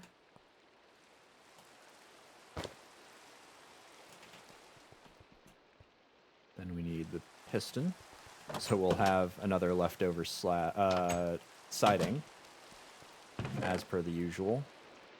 I don't think we've ever ended one of these streams with a perfect amount of siding in that chest. We've always seemed to have one holdover.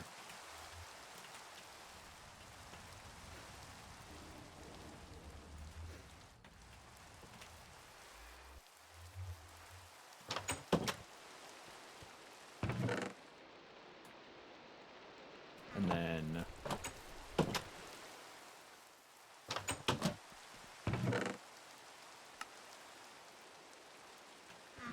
right, an iron plate we do have to get.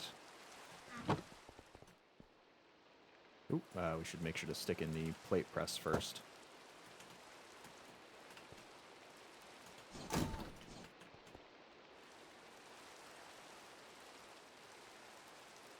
Then glass we've got, extruded planks we got. Yeah, we're all good.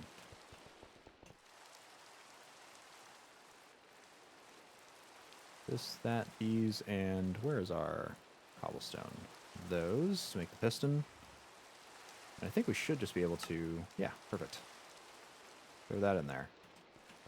We've got a redstone engine to power it, and a lever. Yes, a lever to power that.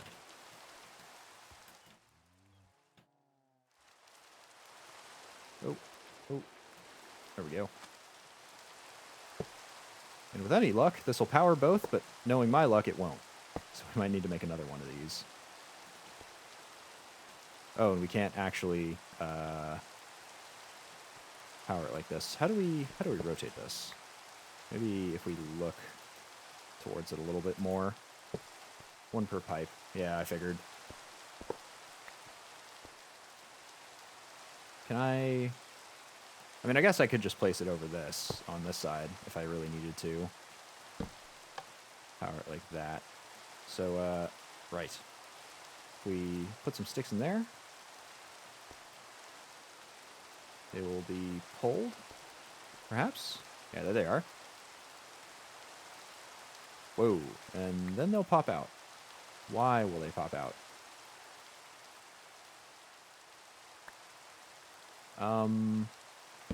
I am not sure.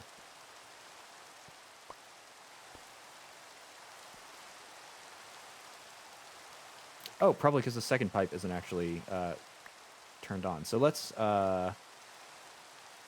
output it to. Oh God, we're gonna need so many more, so many of these redstone engines.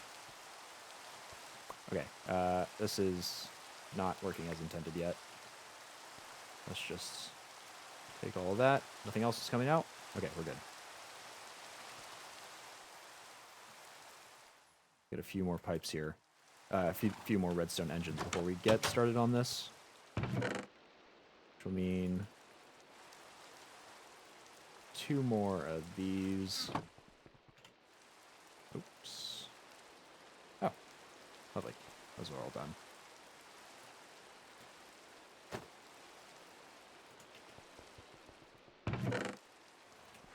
Two more of those. Lots more siding. Which unfortunately will not use up this stuff. That siding.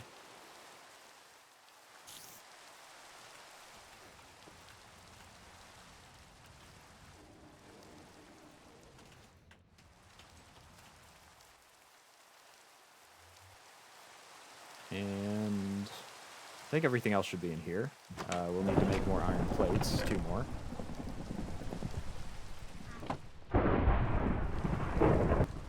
Wow, and there's a heck of a storm going on out there.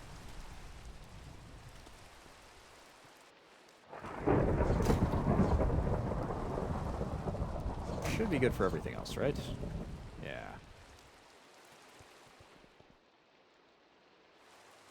Oh, right, we have to make that first. Plates, cobblestone, and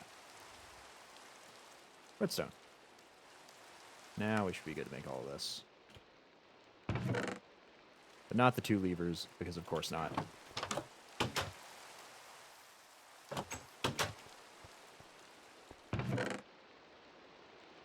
So I think that was the issue that we came across there. So there were no powered outputs yet, which meant there were no ways for that to output, which means it didn't accept it at all. It just popped right out.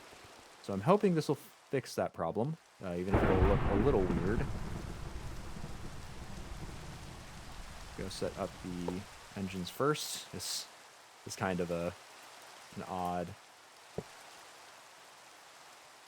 looking setup, but it should work. It should all be functional. Now that that's working,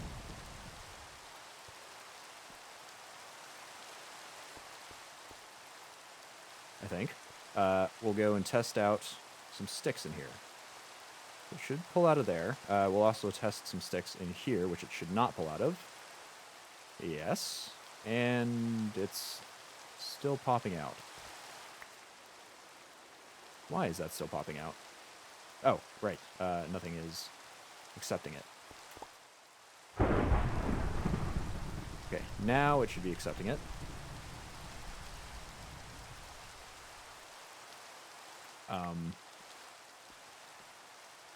Is it? I have no idea how many we started out with. Wonder if you don't need the engine at the top or the wooden pipes. The wooden pipes pull out of blocks, so we do need the wooden pipes. You aren't extracting items from an inventory. Oh, I see. I see. Let's give it a shot with these first. I will keep a close eye, so I'll put, say, 2 in here and 2 in here to start with. These will come out, go in, and pop out. Yeah, so let's try it the way you said, where we only put the stone pipes up here, which we don't actually have. The router isn't a storage block. Saying item go this way and sticks go that way. Yeah, you are totally and completely right. Hold on, how did we end up with more sticks than we started out with? No, I'm just nuts. Okay, so store all of these, grab our stone transport pipes, and do that. Let's give that a shot.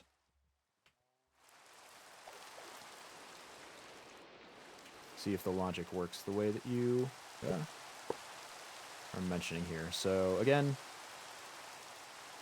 2 and 1 this time, just so we can see a separation. Oh no, we actually still got the 2 in there. So we do know at least it's not pulling out.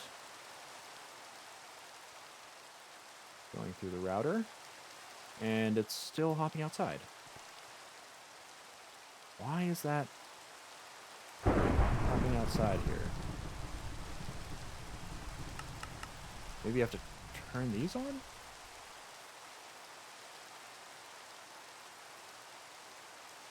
Oh, right. No, we set the orange side to interacting with that. What in the heck is going wrong here?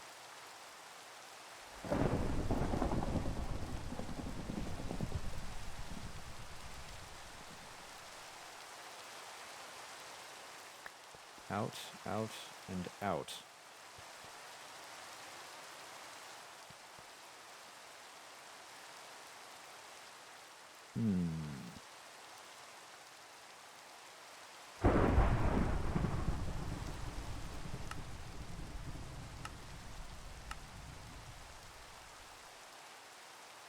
Oh my goodness, please tell me how this works. Please inform me, Engineer's Manual, why this confusing piece of... What? Why do I have a melter in here? Why this confusing piece is in here. Blacklist or whitelist for the sticks? Well, that's what I thought we were doing. Evidently, I might have been wrong about that. So let's see here.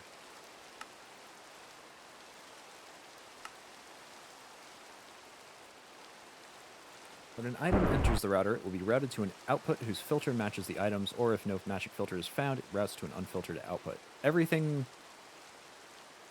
should be unfiltered. Cannot route the item in the first place, it will not allow the items to enter the router, which I think is what's happening.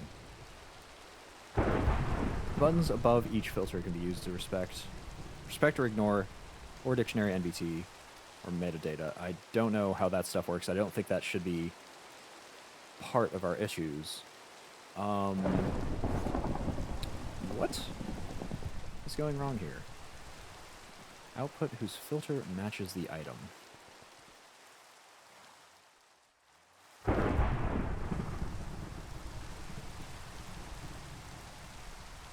Black is the bottom, yes? Let's try putting yellow. Try putting a stick in each slot. You're not wrong. And in fact, I might try fully saturating this. If it doesn't work now, there's definitely something going on. Okay, so it's pulled out. Pulled into the block. And it pops out anyway. What the heck?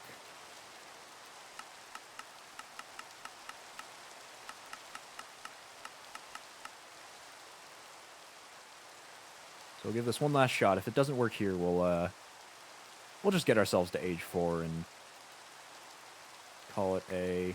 Oh, I see. It's trying to push back out the purple side. Okay, so let's remove that one from the equation. So now let's give it a shot.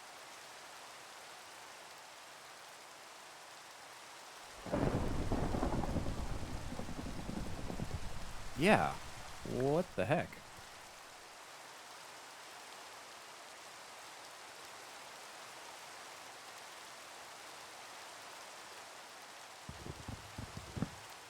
Okay, so we'll break this and put it back.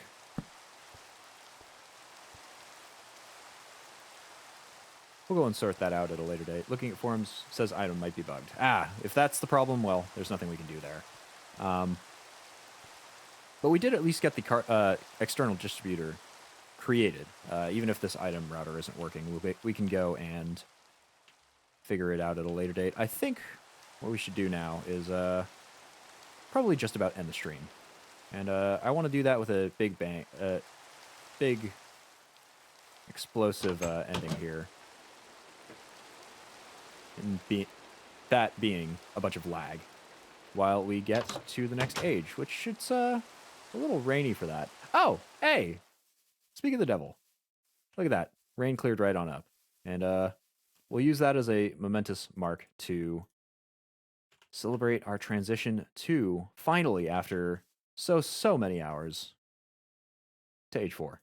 So let's go grab some plastic. And have the lag, whoa, absolutely send us. There we go. We're at age 4, and we can see all the locations where we died. Hold on a minute. Oh, wait a second. We have access to the minimap now. Look at that. So I think this is actually what the map would look like if we had eaten that iron apple. Wow, fantastic.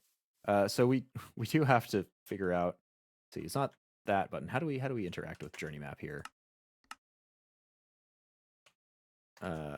Map type. Switch minimap. Oh god. Let's see, category. I think that'll be